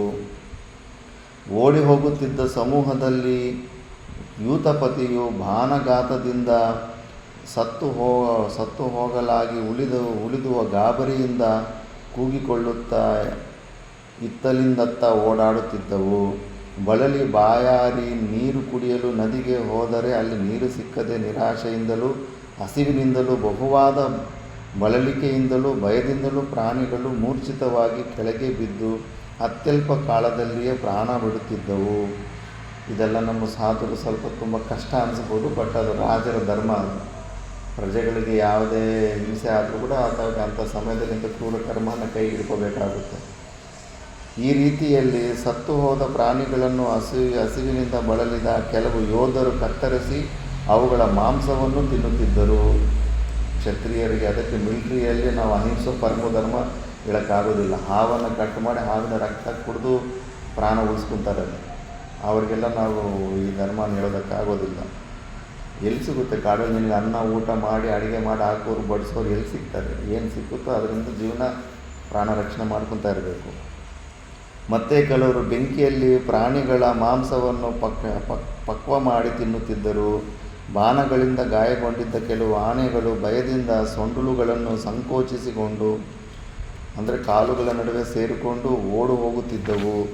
ಹೀಗೆ ಓಡು ಹೋಗುತ್ತಿದ್ದಾಗ ಅವುಗಳ ದಾರಿಯುದ್ದಕ್ಕೂ ಮೂತ್ರ ಪುರುಷಗಳನ್ನು ಉತ್ಸರ್ಜನೆ ಮಾಡುತ್ತಾ ರಕ್ತವನ್ನು ಸುರಿಸುತ್ತಾ ಹೋಗುತ್ತಿದ್ದವು. ಹೆದರಿಕೆ ಬಂದ ಮೇಲೆ ಪ್ರಾಣಿಗಳೆಲ್ಲ ಅಷ್ಟೇ ಮೂತ್ರ ವಿಸರ್ಜನೆ ಮಲ ವಿಸರ್ಜನೆ ಮಾಡಿಕೊಂಡು ಓಡ್ತವೆ. ಮತ್ತು ಕೆಲವು ಕಾಡಾನೆಗಳು ಯೋಧರ ಮೇಲೆಯೇ ನುಗ್ಗಿ ಹೋಗಿ ನೂರಾರು ಯೋಧರನ್ನು ಕಾಲುಗಳಿಂದ ತುಳಿದು ಧ್ವಂಸ ಮಾಡುತ್ತಿದ್ದವು. ಇವರ ಬೇಟೆ ಆಡಿದ್ರೆ ಅವು ಇವನ್ನು ಬೇಟೆ ಆಡ್ತವೆ. ಕ್ರೂರ ಪ್ರಾಣಿಗಳು. ಇವರು 100 ಜನ ಸತ್ತಿದ್ದಾರೆ ಸೈನಿಕರು. ಆ ಅರಣ್ಯವು ಮೋಡಗಳು ಒಂದೇ ಸಮನೆ ಧಾರಾಕಾರವಾಗಿ ಮಳೆಯನ್ನು ಸುರಿಸುವಂತೆ ನಿರಂತರವಾಗಿ ಬಾಣಗಳನ್ನು ಪ್ರಯೋಗಿಸುತ್ತಿದ್ದ ಯೋಧರ ಬಾಣವರ್ಷಕ್ಕೆ ಗುರಿಯಾಯಿತು. ಸಾವಿರಾರು ಮೃಗಗಳಿಂದ ತುಂಬಿ ಹೋಗಿದ್ದ ಅರಣ್ಯವು ರಾಜ ದುಷ್ಯಂತನ ಬೇಟೆಯಿಂದಾಗಿ ಸಿಂಹ ಶಾರ್ದೂಲಾದಿ ಮೃಗ ರಾಜರಿಂದಲೂ ಜಿಂಕೆಗಳಿಂದಲೂ ವಿಹೀನವಾಯಿತು. ಈ ಥರ ಫಸ್ಟು ಕಾಡಲ್ಲೆಲ್ಲ ಬೇಟೆ ಆಡಿಬಿಡ್ತಾನೆ. ಬೇಟೆ ಆಡಿದ್ಮೇಲೆ ಇನ್ನು ಸ್ವಲ್ಪ ಮುಂದುಗಡೆ ಹೋದರೆ ಕಣ್ವಾಶ್ರಮ ಬರುತ್ತೆ. ಉತ್ತರ ಪ್ರದೇಶದಲ್ಲಿ ಬಿಜೋನೌರ್ ಡಿಸ್ಟಿಕ್ಕಲ್ಲಿ ಬರುತ್ತೆ. ಅದು ಉತ್ತರಾಖಂಡಿಂದ ಮಳಿನಿ ಅಂತ ಒಂದು ನದಿ ಉತ್ಪನ್ನ ಆಗಿ ಬರುತ್ತೆ. ಈಗಲೂ ಕೂಡ ಮನೋಹರವಾಗಿರುತ್ತೆ. ಆ ಸುತ್ತಮುತ್ತ ನದಿ ಆ ಕಡೆ ಈ ಕಡೆ ಸ್ವಲ್ಪ ಒಳಗದ್ದೆಗಳು ರೈತರು ಇದ್ದರೂ ಕೂಡ ದೃಶ್ಯಗಳು ಮಾತ್ರ ಈಗಲೂ ಅಷ್ಟೇ ಸುಂದರವಾಗಿರುತ್ತೆ. ಅಲ್ಲಿ ಕಣ್ವ ಮಹರ್ಷಿ ಇರ್ತಾನೆ. ಆ ಕಣ್ವ ಮಹರ್ಷಿಯನ್ನು ಅಲ್ಲಿಗೆ ಇಷ್ಟೊಂದು ಬೆಟಾಲಿಯನ್ ತಗೊಳ್ಳೋಕೆ ಹೋಗೋದಿಲ್ಲ. ಕೆಲವೊಂದು ಪುರೋಹಿತರನ್ನು ಒಂದು 5-6 ಜನ ಕೆಲವ್ರನ್ನ ಮಾತ್ರ ತಗೊಂಡು ಆ ಆಶ್ರಮವನ್ನು ಅವ್ರನ್ನ ಭೇಟಿ ಮಾಡಬೇಕಂತ ಅಲ್ಲಿ ಪ್ರವೇಶ ಮಾಡ್ತಾನೆ. ಅದನ್ನು ಇವಾಗ ಬರುತ್ತೆ. ಚತುರಂಗ ಬಲ ಸಮೇತನಾದ ದುಷ್ಯಂತ ರಾಜನು ತಾನು ಮೊದಲು ಪ್ರವೇಶಿಸಿದ ಅರಣ್ಯದಲ್ಲಿ ಸಾವಿರಾರು ಪ್ರಾಣಿಗಳನ್ನು ಬೇಟೆಯಾಡಿದ ನಂತರ ಬೇಟೆಯನ್ನು ಮುಂದುವರಿಸುತ್ತಾ ಒಂದು ಜಿಂಕೆಯನ್ನು ಹಿಂಬಾಲಿಸುವ ಪ್ರಸಂಗದಿಂದ ಮತ್ತೊಂದು ಅರಣ್ಯಕ್ಕೆ ಹೊರಟನು. ಗೊತ್ತಿಲ್ಲದೆ ಅಲ್ಲಿ ಹೊರಟೋಗ್ಬಿಟ್ಟಿರ್ತಾನೆ ಕಣ್ವ ಮಹರ್ಷಿಗಳ ವನಕ್ಕೆ. ಉತ್ತಮವಾದ ಚತುರಂಗ ಬಲವನ್ನು ಹೊಂದಿದ್ದರೂ ಬಲಿಷ್ಠನಾದ ರಾಜನು ಆ ಸಮಯದಲ್ಲಿ ಏಕಾಕಿಯಾಗಿದ್ದನು. ಹಸಿವು ಬಾಯಾರಿಕೆಗಳನ್ನು ಅವನನ್ನು ಪೀಡಿಸತೊಡಗಿದವು. ಆ ಅರಣ್ಯವನ್ನು ದಾಟಿ ಮರಳುಗಾಡಿಗೆ ರಾಜನು ತೆರಳಿದನು. ಆ ಮರಳುಗಾಡನ್ನು ದಾಟಿದ ನಂತರ ಅತ್ಯುತ್ತಮವಾದ ಆಶ್ರಮ ಬಿದ್ದ ತಪೋವನವನ್ನು ತಲುಪಿದನು. ಅದನ್ನು ತಪೋವನ ಅಂತ ಕರಿತಾ ಇದ್ರಂತೆ. ಆ ಆಶ್ರಮ ಭೂಮಿಯನ್ನು ಪ್ರವೇಶಿಸುತ್ತಲೇ ರಾಜನ ಮನಸ್ಸಿಗೆ ಆಹ್ಲಾದ ಉಂಟಾಯಿತು. ವೃಕ್ಷ ಲತಾ ಗುಲ್ಮಗಳಿಂದ ಕೂಡಿ ಸುಮನೋಹರವಾಗಿದ್ದ ಆ ಅರಣ್ಯವು ಕಣ್ಣುಗಳಿಗೆ ಹಬ್ಬವನ್ನುಂಟು ಮಾಡುವುದಾಗಿತ್ತು. ವಾತಾವರಣವು ಶೀತಲವಾಗಿತ್ತು. ರಾಜನ ಆಯಾಸವೆಲ್ಲವೂ ಕ್ಷಣ ಮಾತ್ರದಲ್ಲಿ ಪರಿಹಾರವಾಯಿತು. ಅಂತಹ ಅರಣ್ಯವನ್ನು ದುಷ್ಯಂತನು ಪ್ರವೇಶಿಸ್ತಾನೆ. ಅಲ್ಲಿಯೇ ವೃಕ್ಷಗಳು ಪುಷ್ಪಭರಿತವಾಗಿದ್ದವು. ಕೆಲವೊಂದು ಆ ಥರ ಹಿಮಾಲಯದಲ್ಲಿ ಕೂಡ ಅಷ್ಟೇ. ಉತ್ತರ ಕಾಶಿಯಿಂದ ನಚಿಕೇತ ತಾಲ್ ಅಂತ ಒಂದು ಜಾಗದಲ್ಲಿ ಹೋದರೆ ಒಂದು ಸೀಸನ್ನಲ್ಲಿ ಎಲ್ಲ ಗಿಡಗಳು ಕೆಂಪು ಕಲರ್ ಹೂವನ್ನು ಬಿಡ್ತಾ ಇರ್ತವೆ. ನೋಡಿದ್ರೆ ಯಾವುದೋ ಬೇರೆ ಲೋಕಕ್ಕೆ ಬಂದಿದ್ದೀವೇನೋ ಅನ್ನೋ ಥರ ಇರ್ತವೆ. ವ್ಯಾಲಿ ಆಫ್ ಫ್ಲವರ್ಸಲ್ಲಂತೂ ಇನ್ನೂ ವೆರೈಟಿ ಫ್ಲವರ್ಸ್ ಇರ್ತವೆ. ಕೆಲವೊಂದು ಪ್ರದೇಶ ಇರ್ತಾವೆ ಕಾಡಲ್ಲಿ ಕೂಡ ತುಂಬ ಸುಮನೋಹರವಾಗಿರ್ತವೆ. ನೆಲದ ಮೇಲೆ ಹಚ್ಚನೆಯ ಗರಿಕೆಯ ಹುಲ್ಲು ದಟ್ಟವಾಗಿ ಬೆಳೆದಿತ್ತು. ಆ ಹಚ್ಚನೆಯ ಹುಲ್ಲು ರಾಜನ ಕಾಲುಗಳಿಗೆ ಸುಖವಾಗಿತ್ತು. 4 ದಿಕ್ಕುಗಳಿದ್ದ ಕುಸುಮಿತವಾದ ವೃಕ್ಷಗಳಿಂದ ಗಂಡು ಕೋಗಿಲೆಗಳ, ಅಂದರೆ ಈ ಸೀಸನಲ್ಲಿ ಹೋಗಿರ್ತಾನೆ ವಸಂತ ಕಾಲದಲ್ಲಿ, ಇತರ ಪಕ್ಷಿಗಳ ಮತ್ತು ಮಿಡತೆಗಳ ಮಧುರವಾದ ಧ್ವನಿಯು ಕೇಳಿಬರುತ್ತಿತ್ತು. ಆ ಅರಣ್ಯದಲ್ಲಿ ಎತ್ತರವಾಗಿ ಬೆಳೆದಿದ್ದ ದೊಡ್ಡ ಕೊಂಬೆಗಳುಳ್ಳ ತಂಪಾದ ನೆರಳಿನಿಂದ ಕೂಡಿದ್ದ ಅನೇಕ ವೃಕ್ಷಗಳಿದ್ದವು. ಆ ವೃಕ್ಷಗಳಲ್ಲಿ ವಿಕಸಿತವಾಗಿದ್ದ ಪುಷ್ಪಗಳ ಮೇಲೆ ದುಂಬಿಗಳು ಕುಳಿತು ಜೂಂಕರಿಸುತ್ತಿದ್ದವು. ಆ ಅರಣ್ಯದಲ್ಲಿ ಪುಷ್ಪಗಳಿಲ್ಲದ ಅಥವಾ ಫಲಗಳಿಲ್ಲದ ವೃಕ್ಷಗಳೇ ಇರಲಿಲ್ಲ. ಆ ವೃಕ್ಷಗಳಲ್ಲಿ ಮುಳ್ಳುಗಳಿರಲಿಲ್ಲ. ಕೆಲವೊಂದು ಫಾರೆಸ್ಟ್ ಇರ್ತವೆ, ಅಲ್ಲಿ ಮುಳ್ಳಿನ ಗಿಡನೇ ಇರೋದಿಲ್ಲ ಫಾರೆಸ್ಟಲ್ಲಿ. ಆ ಥರನೂ ಇರ್ತವೆ. ಶ್ರೀಶೈಲದಲ್ಲೂ ಅಷ್ಟೇ ಹೆಚ್ಚು ಮುಳ್ಳಿನ ಗಿಡ ಇರೋದೇ ಹೆಚ್ಚಿರ್ತವೆ. ಕೆಲವೊಂದು ಜಾಗ ಮಧ್ಯದಲ್ಲಿ ಬರುತ್ತೆ, ಆ ಪ್ರದೇಶದಲ್ಲಿ ಮುಳ್ಳಿನ ಗಿಡ ಇರೋದಿಲ್ಲ. ಎಲ್ಲ ಗಿಡಗಳು ನೋಡೋಕ್ಕೆ ಒಳ್ಳೆ ಗಾರ್ಡನಲ್ಲಿ ಇಟ್ಟಂಗೆ ಇರ್ತವೆ, ನೋಡೋದಕ್ಕೆ ಚೆನ್ನಾಗಿರ್ತವೆ ಗಿಡಗಳು. ಆ ಥರನೂ ಪ್ರದೇಶ ಬರ್ತಾ ಇರುತ್ತೆ. ಒಂದು ಸತಿ ನೋಡಿದ್ದೀವಿ, ಸುಮಾರು 2,000-3,000 ಜಿಂಕೆಗಳು ಒಟ್ಟಿಗೆ ಬಂದಿದ್ವು. ಅಲ್ಲಿ ಆ ಪ್ರದೇಶದಲ್ಲಿ ಮೇಯ್ತಾ ಇದ್ವಿ, ಅಲ್ಲಿ ಗುಹೆ ಪಕ್ಕದಲ್ಲಿ. ತುಂಬ ಅದ್ಭುತವಾಗಿ ಅನಿಸುತ್ತೆ. ಅಷ್ಟೊಂದು ಜಿಂಕೆಗಳು ಒಟ್ಟಿಗೆ ಲೈವಾಗಿ ಎಲ್ಲೂ ನೋಡಿರಲಿಲ್ಲ ಆ ಥರ. ಮತ್ತು ತುಂಬಿಗಳಿಲ್ಲದ ವೃಕ್ಷಗಳೂ ಸಹ ಅರಣ್ಯದಲ್ಲಿರಲಿಲ್ಲ. ಅಂದರೆ ಪ್ರತಿಯೊಂದು ಮರನೂ ಹೂವದಿಂದ ತುಂಬಿತ್ತು ಅಂತ ಅರ್ಥ. ಆ ಅರಣ್ಯದಲ್ಲಿದ್ದ ವೃಕ್ಷಗಳೆಲ್ಲವೂ ಅನೇಕ ಪಕ್ಷಿಗಳಿಂದ ನಿನಾದಿತವಾಗಿದ್ದವು. 100 ಪಕ್ಷಿಗಳು ಒಂದೊಂದು ವೃಕ್ಷದಲ್ಲಿಯೂ ಗೂಡು ಮಾಡಿಕೊಂಡಿದ್ದವು. ಪುಷ್ಪಭರಿತವಾಗಿದ್ದ ಎಲ್ಲ ವೃಕ್ಷಗಳು ಪುಷ್ಪಗಳಿಂದ ಅಲಂಕರಿಸಲ್ಪಟ್ಟಿವೆಯೋ ಎಂಬಂತೆ ಕಾಣುತ್ತಿದ್ದವು. ಎಲ್ಲ ಋತುಗಳಲ್ಲಿಯೂ ಪುಷ್ಪಭರಿತವಾಗಿರುತ್ತಿದ್ದ ವೃಕ್ಷಗಳು. ಕೆಲವೊಂದು ವೃಕ್ಷಗಳು ಹೂವಿನ ಗಿಡ ಇರ್ತವೆ, ವರ್ಷ ಪೂರ್ತಿನೂ ಹೂವು ಕೊಡ್ತಾ ಇರ್ತವೆ. ಈಗೆಲ್ಲ ಅದನ್ನೇ ಹೈಬ್ರಿಡ್ ಆಗಿ ಕನ್ವರ್ಟ್ ಮಾಡಿರ್ತಾರೆ. ನಾವು ಹಾಕಿರೋ ಹೂವಿನ ಗಿಡ ಅದು ವರ್ಷ ಪೂರ್ತಿನೂ ಹೂವು ಕೊಡ್ತಾ ಇರ್ತವೆ. ಆ ಥರ ಕಾಡಲ್ಲಿ ಕೂಡ ಕೆಲವೊಂದು ಜಾತಿ ಇರ್ತವೆ, ವರ್ಷ ಪೂರ್ತಿನೂ ಅದು ಹೂವೇ ಕಾಣಿಸ್ತಾ ಇರುತ್ತೆ ವೃಕ್ಷಗಳಲ್ಲಿ ಅಂತ. ಆ ಅರಣ್ಯದಲ್ಲಿ ಅನೇಕವಿದ್ದವು. ಆ ವೃಕ್ಷಗಳು ಛಾಯೆಯು ಆಯಾಸಗೊಂಡವನಿಗೆ ಅತ್ಯಂತ ಸುಖದಾಯಕವಾಗಿದ್ದಿತು. ಮಹಾಧನುರ್ಧನನಾದ ದುಷ್ಯಂತನು ನಯನ ಮನೋಹರವಾದ ಆ ವನವನ್ನು ಪ್ರವೇಶಿಸಿದನು. ದುಷ್ಯಂತನು ವನರಾಜಿಯನ್ನು ನೋಡುತ್ತಾ ಮೆಲ್ಲನೆ ಹೆಜ್ಜೆ ಇಡುತ್ತಿದ್ದಂತೆ ಪುಷ್ಪಭರಿತವಾಗಿದ್ದ ವೃಕ್ಷಗಳ ರೆಂಬೆಗಳು ಮಾರುತನ ಪ್ರಸ್ಪಂದನದಿಂದಾಗಿ ಕಾನನದ ಸೊಬಗನ್ನೇ ಎವೆಯಿಕ್ಕದೆ ನೋಡುತ್ತಾ ಹೋಗುತ್ತಿದ್ದ ರಾಜನ ಮೇಲೆ ಪುಷ್ಪವೃಷ್ಟಿಯನ್ನು ಕರೆಯುತ್ತಿದ್ದವು. ಅವನಿಗೆ ವೆಲ್ಕಮ್ ಮಾಡ್ದಂಗೆ ಗಾಳಿ ಬಂದು ಆ ಹೂವೆಲ್ಲ ಅವನ ಮೇಲೆ ಬಿದ್ದು ಆ ರಾಜನಿಗೆ ವೆಲ್ಕಮ್ ಮಾಡ್ದಂಗೆ ಸಿಚುವೇಶನ್ನು ತಯಾರಾಗಿದೆ. ಸುಮಧುರವಾಗಿ ಧ್ವನಿ ಮಾಡುತ್ತಿದ್ದ ಪಕ್ಷಿಗಳಿಂದ ಕೂಡಿದ್ದ ಗಗನಚುಂಬಿಗಳಾಗಿದ್ದ ಆ ವೃಕ್ಷಗಳು ಹೆಚ್ಚಾಗಿ ಶೋಭಿಸುತ್ತಿದ್ದವು. ಕುಸುಮಭರಿತವಾಗಿದ್ದ ಅರಣ್ಯದ ವೃಕ್ಷಗಳನ್ನು ನೋಡಿದರೆ ಆ ವೃಕ್ಷಗಳು ವಿಚಿತ್ರವಾದ ಬಣ್ಣಗಳಿಂದ ಕೂಡಿರುವ ಬಟ್ಟೆಗಳನ್ನೇನಾದರೂ ಹೊದ್ದಿವೆಯೋ ಎಂಬಂತೆ ಕಾಣುತ್ತಿತ್ತು. ಕಲರ್ ಒಂದೊಂದು ಕೆಲವೊಂದು ಗಿಡಗಳ ಕಲ್ಲರೇ ಕೆಲವು ಯೆಲ್ಲೋ ಇರ್ತವೆ, ಕೆಲವು ಲೈಟ್ ಗ್ರೀನ್ ಇರ್ತವೆ, ಕೆಲವು ರೆಡ್ ಇರ್ತವೆ. ಆ ಎಳೆಗಳೇ ಒಂದು ಹೂವು ಥರ ತುಂಬ ಡಿಸೈನಾಗಿ ಕಾಣಿಸ್ತಾ ಇರ್ತವೆ. ಪುಷ್ಪಗಳ ಭಾರದಿಂದ ಬಗ್ಗಿದ್ದ ರೆಂಬೆಗಳಲ್ಲಿ ಕುಳಿತು ಪುಷ್ಪರಸವನ್ನು ಕುಡಿಯುವ ಆಸೆಯುಳ್ಳ ದುಂಬಿಗಳನ್ನು ಜೂಂಕಾರ ಮಾಡುತ್ತಿದ್ದವು. ಆ ಅರಣ್ಯದಲ್ಲಿದ್ದ ವನಕುಸುಮಗಳಿಂದ ಅಲಂಕೃತವಾದ ಪ್ರದೇಶಗಳನ್ನು ಮತ್ತು ಅಲ್ಲಲ್ಲಿಯೇ ಇದ್ದ ಮನಸ್ಸಿನ ಪ್ರೀತಿಯನ್ನು ಆಹ್ಲಾದವನ್ನು ಹೆಚ್ಚಿಸುವ ನಯನ ಮನೋಹರವಾದ ಲತಾಗೃಹಗಳನ್ನು ನೋಡುತ್ತಾ ಮಹಾತೇಜಸ್ವಿಯಾದ ದುಷ್ಯಂತನು ಸಂತೋಷಭರಿತನಾದನು. ಅದಕ್ಕೆ ನಾವು ಇರೋ ಆಶ್ರಮ ಜಾಗ ಆಗಲಿ ಸುತ್ತಮುತ್ತ ಆಗಲಿ ಎಷ್ಟು ನೀಟಾಗಿ ಒಂದು ಕಳ್ಳು ಗಂಟೆ ಏನೂ ವಿಕಾರವಾಗಿರುವಂಥ ವಸ್ತುಗಳು ಒಂದು ಇರಬಾರ್ದು. ಅದು ಮೈಸೂರಲ್ಲಿದ್ದಾಗ ಆ ಸ್ವಾಮೀಜಿಯವರು ಅಲ್ಲಿ ಹಂಗೆ ಮೇಂಟೈನ್ ಮಾಡ್ತಿದ್ರು. ಒಂದು 3-4 ಎಕರೆ ಆ ಕಡೆ ಕನ್ಯಾ ಗುರುಕಾಲ ಮತ್ತು ಆ ಕಡೆ ಯೋಗ ಅದಿತ್ತು, ಎಲ್ಲವೂ ಗಾರ್ಡನಿಂಗ್ ಮಾಡಿದರು ಕಾವೇರಿ ನದಿ ಪಕ್ಕದಲ್ಲಿ. ಒಂದು ಚೂರು ವಿಕಾರವನ್ನು ಉತ್ಪನ್ನ ಮಾಡುವಂಥದ್ದು ಒಂದು ದೃಶ್ಯ ಕಾಣಿಸ್ತಿರ್ಲಿಲ್ಲ. ಅಷ್ಟು ನೀಟಾಗಿ ಆಶ್ರಮವನ್ನು ಮೇಂಟೈನ್ ಮಾಡಿರ್ತಾರೆ. ಹೂವುಗಳಿಂದ, ಬಣ್ಣದ ಹೂವುಗಳಿಂದ. ಅದರಿಂದ ಮನಸ್ಸಿನ ಮೇಲೆ ಪ್ರಭಾವ ಬೀಳುತ್ತೆ. ಸಾತ್ವಿಕನಾಗ್ಬಿಡ್ತಾನೆ, ಆಟೋಮೆಟಿಕ್ ನೋಡಿದ ತಕ್ಷಣ ಸಾತ್ವಿಕನಾಗ್ಬಿಡ್ತಾನೆ. ಪುಷ್ಪಭರಿತವಾಗಿದ್ದ ಲತೆಗಳಿಂದ ಆಲಿಂಗಿಸಲ್ಪಟ್ಟಿದ್ದ ಗಗನಚುಂಬಿಗಳಾದ ಅರಣ್ಯದಲ್ಲಿ ವೃಕ್ಷಗಳು ಇಂದ್ರನ ಧ್ವಜಗಳಂತೆಯೇ ಪ್ರಕಾಶಿಸುತ್ತಿದ್ದವು.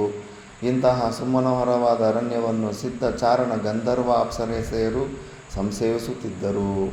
ಅಪ್ಸರೆಯರು ಕೂಡ ಭೂಲೋಕಕ್ಕೆ ಅಂತ ಒಳ್ಳೆ ಫಾರೆಸ್ಟ್ ವನಗಳಿಗೆ ಬಂದು ಅಲ್ಲಿ ವಿಹಾರ ಮಾಡಿಕೊಂಡು ಪಿಕ್ನಿಕ್ ಥರ ಬಂದು ವಾಪಸ್ ಹೋಗ್ಬಿಡ್ತಾರೆ ಅಂತ ಪುರಾಣಗಳಲ್ಲಿ ಪ್ರಮಾಣ ಇದೆ.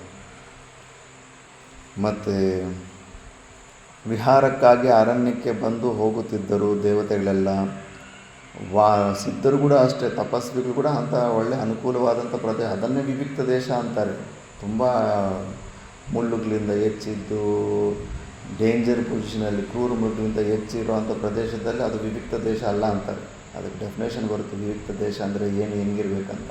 ನದಿಗೆ ತುಂಬ ಹತ್ರನೂ ಇರಬಾರ್ದು, ನದಿಗೆ ತುಂಬ ದೂರನೂ ಇರಬಾರ್ದು, ನದಿ ತಟದ ಲೆವೆಲ್ಲಲ್ಲೂ ಇರಬಾರ್ದು, ನದಿ ತಟಕ್ಕಿಂತ ಸ್ವಲ್ಪ ಹೈಟಲ್ಲಿರಬೇಕು. ಎಷ್ಟೋ ನಿಯಮಗಳಿರ್ತವೆ ವಿವಿಕ್ತ ದೇಶ ಅಂದರೆ. ಸುಮಾರು ಜನಕ್ಕೆ ಗೊತ್ತಿಲ್ಲದೆ ಸುಮ್ಮನೆ ಎಲ್ಲೂ, ಮತ್ತು ಆಹಾರದ ನಿರಾಹಾರಿ ಯೋಗಿಗಳಿಗಾದರೆ ಅವ್ರಿಗೆ ಆಹಾರದ ಚಿಂತನೆ ಇರೋದಿಲ್ಲ. ಅಂಥವ್ರು ಬೇಕಾದರೆ ಆಹಾರ ಇಲ್ಲದೇ ಇರೋಂಥ ಪ್ರದೇಶದಲ್ಲಿ ಗುಹೆಯಲ್ಲಿ ತಪಸ್ಸು ಮಾಡ್ಕೊತಾರೆ.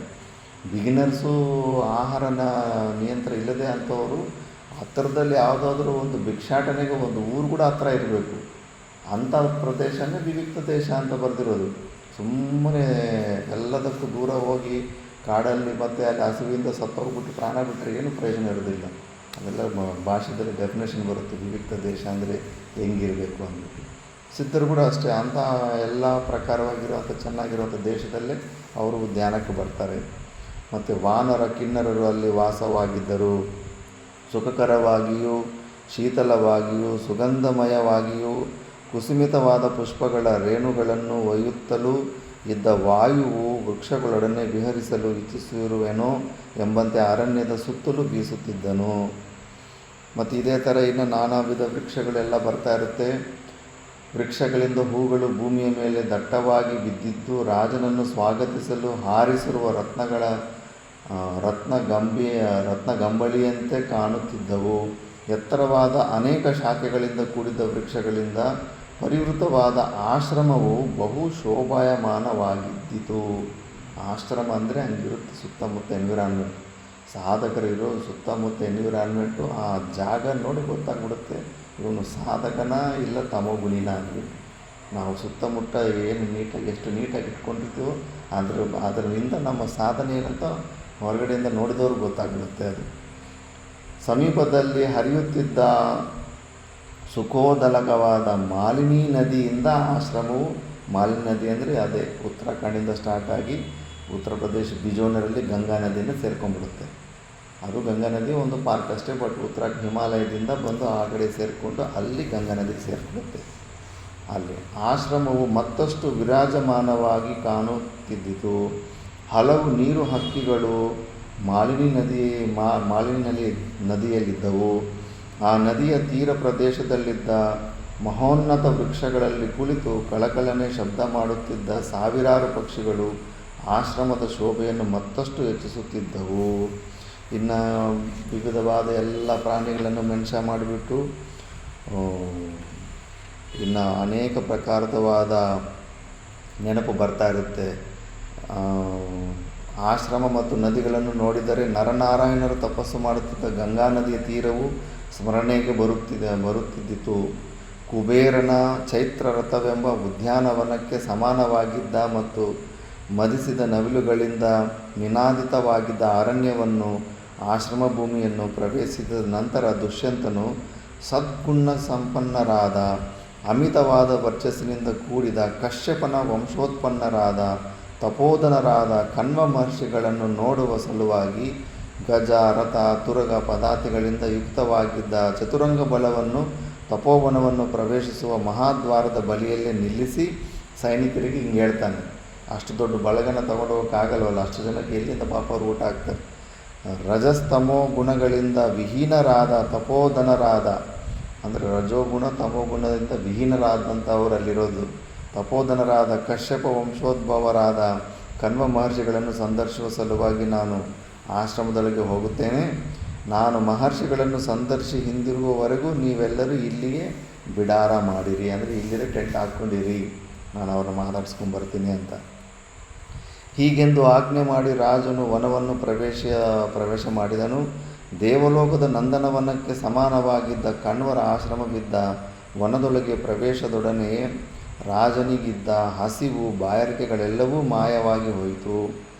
ರಾಜನ ಮನಸ್ಸು ಬಹುವಾಗಿ ಆಹ್ಲಾದವನ್ನು ಹೊಂದಿತು. ದುಷ್ಯಂತನು ಮಹರ್ಷಿಗಳನ್ನು ಸಂದರ್ಶಿಸುವ ಸಲುವಾಗಿ ಮಕುಟ ಮಣಿ ಮುಕ್ತಾಹಾರಗಳೆಲ್ಲವನ್ನೂ ತೆಗೆದಿರಿಸಿ, ನೋಡಿ ಇದು ನಮ್ಮ ಪರಂಪರೆಯಲ್ಲಿ ಋಷಿಗಳನ್ನು ಸದ್ಗುರುಗಳನ್ನು ಕಲಿಯುವಾಗ ಮುಖ್ಯವಾಗಿ ದುಡಿಯೋರು ಖಾಲಿ ಕೈಯಲ್ಲಿ ಬರೋದಿಲ್ಲ. ಈ ಅಭ್ಯಾಸನೇ ಇಲ್ಲ, ಸುಮಾರು ಜನಕ್ಕೆ ಗೊತ್ತೇ ಇಲ್ಲ, ಬರಿಗೈಲಿ ಬಂದುಬಿಡ್ತಾರೆ. ನಾವು ಬ್ರಾಹ್ಮಣರಾಗಲಿ, ಶಕ್ತಿ ಇಲ್ಲದಿರೋಆಗಲಿ, ಸನ್ಯಾಸಿಗಳಿದ್ರೆ ಅವ್ರ ಹತ್ರ ಏನಿರೋದಿಲ್ಲ, ಅದಕ್ಕೆ ಅವರು ಹೂವು ಪತ್ರನೋ ಒಂದು ಹೂವು ಇಲ್ಲಾಂದರೆ ಸ್ವಲ್ಪ ನೀರು ತಗೊಂಡೇ ಕಾಲಲ್ಲಿ ಕೊಟ್ಟುಬಿಟ್ಟು ತೋಯಂ ಕೊಟ್ಟುಬಿಟ್ಟು ಗುರುಗಳ ಹತ್ರ ಭೇಟಿ ಆಗ್ಬೋದು. ಬಟ್ ದುಡಿಯೋ ಅಂಥ ಗೃಹಸ್ಥರು ಮಾತ್ರ ಖಾಲಿ ಕೈಯಲ್ಲಿ ಹೋಗಿ ಋಷಿಗಳನ್ನು ಭೇಟಿ ಮಾಡೋ ವಿಧಾನ ಇಲ್ಲ. ಕಂಪಲ್ಸರಿ ಏನೋ ಒಂದು ಕೈಲಿ ಇಟ್ಕೊಂಡೇ ಹೋಗ್ತಾ ಇರ್ತಾರೆ. ಅವ್ರಿಗೇನು ಅಪೇಕ್ಷೆ ಇರಲ್ಲ, ಬಟ್ ನಿಯಮ ಹಂಗಿತ್ತು ಆವಾಗ.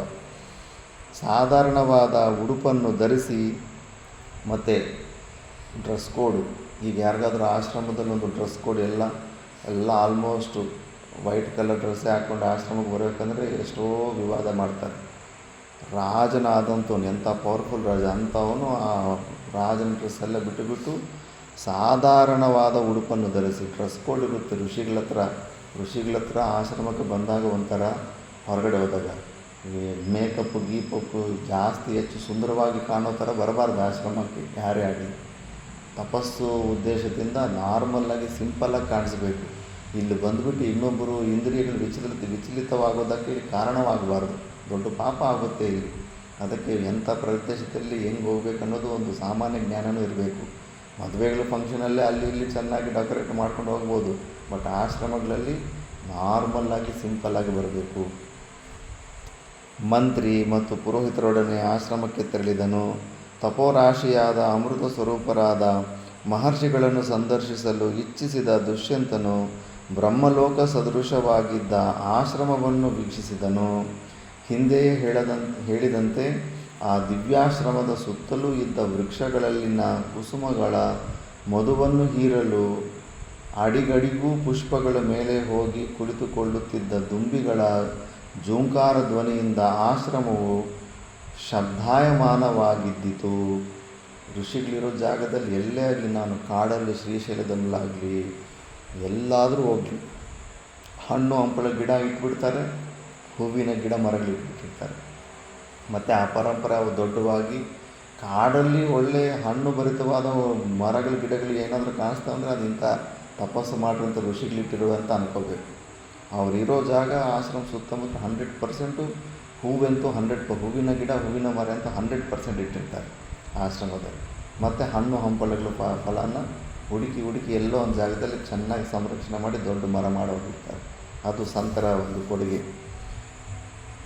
ಮತ್ತು ಆಶ್ರಮದ ಒಂದೆಡೆಯಲ್ಲಿ ಪದಕ್ರಮಗಳಿಂದ ಕೂಡಿದ ರುಕ್ಕುಗಳನ್ನು ಬ್ರಾಹ್ಮಣರು ಸುಸ್ವರವಾಗಿ ಹೇಳುತ್ತಿದ್ದನ್ನು ದುಷ್ಯಂತನು ಕೇಳಿದನು. ಹೆಂಗಿರುತ್ತೆ ಆಶ್ರಮ ವಾತಾವರಣ, ಹೆಚ್ಚೆ ಇಟ್ಟರೆ ಅದಕ್ಕೆ ಇಲ್ಲ ಆರತಿ ನಡೀತಾ ಇರಬೇಕು, ಇಲ್ಲ ಸತ್ಸಂಗ ನಡೀತಾ ಇರಬೇಕು, ಇಲ್ಲ ಪಾರಾಯಣ ನಡೀತಾ ಇರಬೇಕು, ಇಲ್ಲ ಯಾಗ ಯಜ್ಞಾದಿಗಳು ನಡೀತಾ ಇರಬೇಕು. ಬಂದ ಭಕ್ತರಿಗೆ ಅಯ್ಯೋ ಇಲ್ಲಿ ಏನು ನಡೀತಾ ಇಲ್ಲ ಅಂದ್ರೇಗನ ಅದು ಇನ್ನೂ ಆಶ್ರಮ ಅಲ್ಲ ಅಂತ. ಯಜ್ಞಗಳು ಪ್ರಯೋಗ ಪ್ರಕ್ರಿಯೆಗಳನ್ನು ಸಂಪೂರ್ಣವಾಗಿ ತಿಳಿದಿದ್ದ ಯಜುರ್ವೇದವಿದರಾದ ಬ್ರಾಹ್ಮಣರಿಂದ ಕೂಡಿ ಸುಶೋಭಿತವಾಗಿದ್ದ ಯಜ್ಞ ಮಂಟಪವನ್ನು ನೋಡಿದನು. ನಿಯತವ್ರತರಾದ ಋಷಿಗಳು ಮಾಡುತ್ತಿದ್ದ ಸುಶ್ರಾವ್ಯವಾದ ಸಾಮಗಾನವನ್ನು ದುಷ್ಯಂತನು ಆಲಿಸಿ ಕೇಳಿದನು. ಸಾಮಗಾನ ತುಂಬ ಮಧುರವಾಗಿರುತ್ತೆ. ಹೂವಾ ಹೂವಾ ಹೂವಾ ಇಷ್ಟೊಂದೆಲ್ಲ ರಾಗ ಎಲ್ಲ ಬರುತ್ತೆ ಅದರಲ್ಲಿ, ಸ್ವರಗಳಲ್ಲಿ ತುಂಬ ಅದ್ಭುತವಾಗಿರುತ್ತೆ. ನಾನು ತಮಿಳ್ನಾಡಲ್ಲಿ ಕೇಳಿದೆ, ಅದು ಹೆಚ್ಚು ಜಾಗದಲ್ಲಿ ಮಾಡಿಸೋದಿಲ್ಲ, ಅದಕ್ಕೆ ಪಂಡಿತರು ಇರ್ತಾರೆ. ತುಂಬ ಕೇಳ್ತಾ ಇದ್ದರೆ ಧ್ಯಾನದಲ್ಲಿ ಕೂತ್ರೆ ನೀನು ಕದಲೋದಿಲ್ಲ, ಮತ್ತು ಪಿನ್ ಡ್ರಾಪ್ ಸೈಲೆನ್ಸ್ ಆಗಿಬಿಡುತ್ತೆ, ಅಷ್ಟು ಮಧುರವಾಗಿರುತ್ತೆ. ಅದಕ್ಕೆ ಗೀತೆಯಲ್ಲಿ ವೇದಗಳಲ್ಲಿ ನಾನು ಸಾಮವೇದ ಅಂತಾನೆ. ಆ ಥರ ಆ ಸಾಮಗಾನವನ್ನು ದುಷ್ಯಂತನು ಆಲಿಸಿ ಕೇಳಿದನು. ಭಾರುಂಡವೆಂಬ ಸಾಮವನ್ನು, ಇದನ್ನು ಭಾರುಂಡ ಎಂದು ಸಾಮದಲ್ಲಿ ಹೈಲೈಟ್ ಇರುತ್ತೆ, ತುಂಬಾ ಸಂಗೀತಯುಕ್ತವಾಗಿರುತ್ತೆ ಅದು. ಸಾಮವನ್ನು ಗಾಯನ ಮಾಡುತ್ತಿದ್ದ ಋಷಿಗಳಿಂದಲೂ ಅಥರ್ವ ಶೀರ್ಷ ಫೇಮಸ್ ಇದೆ ಎಲ್ಲರಿಗೂ, ಗಣಪತಿ ಶೀರ್ಷ, ಅಥರ್ವ ಶೀರ್ಷ ಇವೆಲ್ಲ ಇಲ್ಲೆಲ್ಲ ಪುರೋಹಿತರು ಮಾಡ್ತಾರೆ. ಸ್ವರಸಹಿತವಾಗಿ ಹೇಳುತ್ತಿದ್ದ ಬ್ರಾಹ್ಮಣರಿಂದಲೂ ಜಿತೇಂದ್ರಿಯರಿಂದಲೂ, ಅಲ್ಲಿ ಆಶ್ರಮದಲ್ಲಿ ಎಲ್ಲರೂ ಇಂದ್ರಿಯ ನಿಗ್ರಹ ಇರೋ ಅಂಥವ್ರೆ, ವ್ರತಿಗಳಿಂದಲೂ ಯಾವುದೋ ಒಂದು ವ್ರತ, ಒಬ್ಬೊಬ್ಬನೊಂದು ವ್ರತ, ಏಕಾದಶಿ ವ್ರತ, ಫಲವ್ರತ, ಯಾವುದೋ ಒಂದು ವ್ರತ ದೀಕ್ಷೆಗಳು ಮಾಡ್ತಾನೆ ಇರ್ತಾರೆ ಅವರು. ತಪಸ್ಸು ಬ್ರಾಹ್ಮಣ ಅಂದರೆ ಆಗಿನ ಸಮಯದಲ್ಲೆಲ್ಲ ತಪೋನಿಷ್ಠರಾಗಿರುವಂಥವರೇ ಎಲ್ಲ ಮಾಡ್ತಾಯಿದ್ರು. ಪರಿಗ್ರಹ ಹೆಚ್ಚಿರ್ತಿರ್ಲಿಲ್ಲ ಅವ್ರ ಹತ್ರ. ಆ ಆಶ್ರಮವು ಬಹು ಶೋಭಾಯಮಾನವಾಗಿ ಕಾಣುತ್ತಿದ್ದಿತು. ನಾನು ಮನೆ ಬಿಡೋಕ್ಕೆ ಮುಂಚೆ ಈ ಥರ ಎಲ್ಲ ಸ್ವಲ್ಪ ಓದ್ಬಿಟ್ಟು ಆಶ್ರಮಗಳಂದರೆ ಹಿಂಗೆ ಇರ್ತಾವೆ ಅಂದ್ಕೊಂಡು ಹೊರಗಡೆ ಬಂದು ನೋಡಿದ್ರೆ ರಿಯಾಲಿಟಿ ಬೇರೆಯೇ ಇದೆ. ಅಥರ್ವ ವೇದದಲ್ಲಿ ಅಧ್ಯಾಪಕರಾದವರು ಅಥರ್ವ ವೇದವನ್ನು ಸಾಮವೇದದ ವಿದ್ವಾಂಸರು ಪೂಗಯ ಯಜ್ಞೀಯವೆಂಬ ಸಾಮವನ್ನು, ಋಗ್ಯಜುರ್ವೇದಿಗಳು ಪದಕ್ರಮಯುಕ್ತವಾದ ಸಂಹಿತೆಯನ್ನು ಆ ಆಶ್ರಮದ ಒಂದೊಂದು ಭಾಗಗಳಲ್ಲಿ ಕುಳಿತು ಪಾರಾಯಣ ಮಾಡುತ್ತಿದ್ದರು. ಪಾರಾಯಣ ಅಂದರೆ ಹಿಂಗಿರುತ್ತೆ ಆಶ್ರಮ ವಾತಾವರಣ. ಮತ್ತೊಂದೆಡೆಯಲ್ಲಿ ಬ್ರಾಹ್ಮಣರು ಶಬ್ದ ಸಂಸ್ಕಾರಯುಕ್ತವಾದ ವಾಕ್ಯಾರ್ಥಗಳನ್ನು ಮಾಡುತ್ತಿದ್ದರು. ಒಬ್ಬರು ಪ್ರಿಂಟೆಡ್ ನೋಟ್ಸ್ ಬರೆಯೋದು, ಸತ್ಸಂಗಗಳು, ಸ್ವಾಧ್ಯಾಯ ಇಂತಹ ವೇದಘೋಷಗಳಿಂದ ಕೂಡಿದ್ದ ಕಣ್ವರ ಆಶ್ರಮದಲ್ಲಿ ಶ್ರೌತವನ್ನು ತಿಳಿದ ವಿದ್ವಾಂಸರಿದ್ದರು. ಶ್ರುತಿಯನ್ನು, ವೇದಗಳನ್ನು ತಿಳಿದ ವಿದ್ವಾಂಸರಿದ್ದರು. ಕ್ರಮಶಿಕ್ಷಾ ವಿದ್ಯೆಗಳ ಪಾರಂಗತರಿದ್ದರು. ಡಿಸಿಪ್ಲಿನ್ ಹೇಳಿಕೊಡುವಂಥ ಟೀಚರ್ಸ್ ಇದ್ದರು. ನ್ಯಾಯತತ್ವ ಆತ್ಮ ವಿಜ್ಞಾನ ಸಂಪನ್ನರಿದ್ದರು. ನ್ಯಾಯಶಾಸ್ತ್ರ ಆತ್ಮಜ್ಞಾನ ಇರುವಂಥ ಸಂಪನ್ನರಿದ್ದರು. ವೇದ ಪಾರಂಗತರಿದ್ದರು. 4 ವೇದಗಳನ್ನು ಓದಿರೋಂಥವರಿದ್ದರು. ಉಪಾಸನಾದಿ ವಿಶೇಷ ವಿಷಯಗಳನ್ನು ತಿಳಿದವರಿದ್ದರು. ಯಾವ ಥರ ಉಪಾಸನೆ, ಶಾಸ್ತ್ರದಲ್ಲಿ ಸುಮಾರು ಉಪಾಸನೆ ಬರುತ್ತೆ, ಅವೆಲ್ಲ ಇಲ್ಲ. ಕೇವಲ ನಮಗೆ ಓಂ ನಮಃ ಶಿವಾಯ, ಗಾಯತ್ರಿ ಮಂತ್ರ, ಅಷ್ಟಾಕ್ಷರಿ, ಓಂಕಾರ, ಒಂದು ಬೆರಳೆಣಿಕೆಯಷ್ಟು ಮಾತ್ರ ಈಗ ನಮಗೆ ಸಿಕ್ಕಿದೆ. ಮಿಕ್ಕಿದ್ದು ಎಷ್ಟೋ ಉಪಾಸನೆಗಳಿದೆ.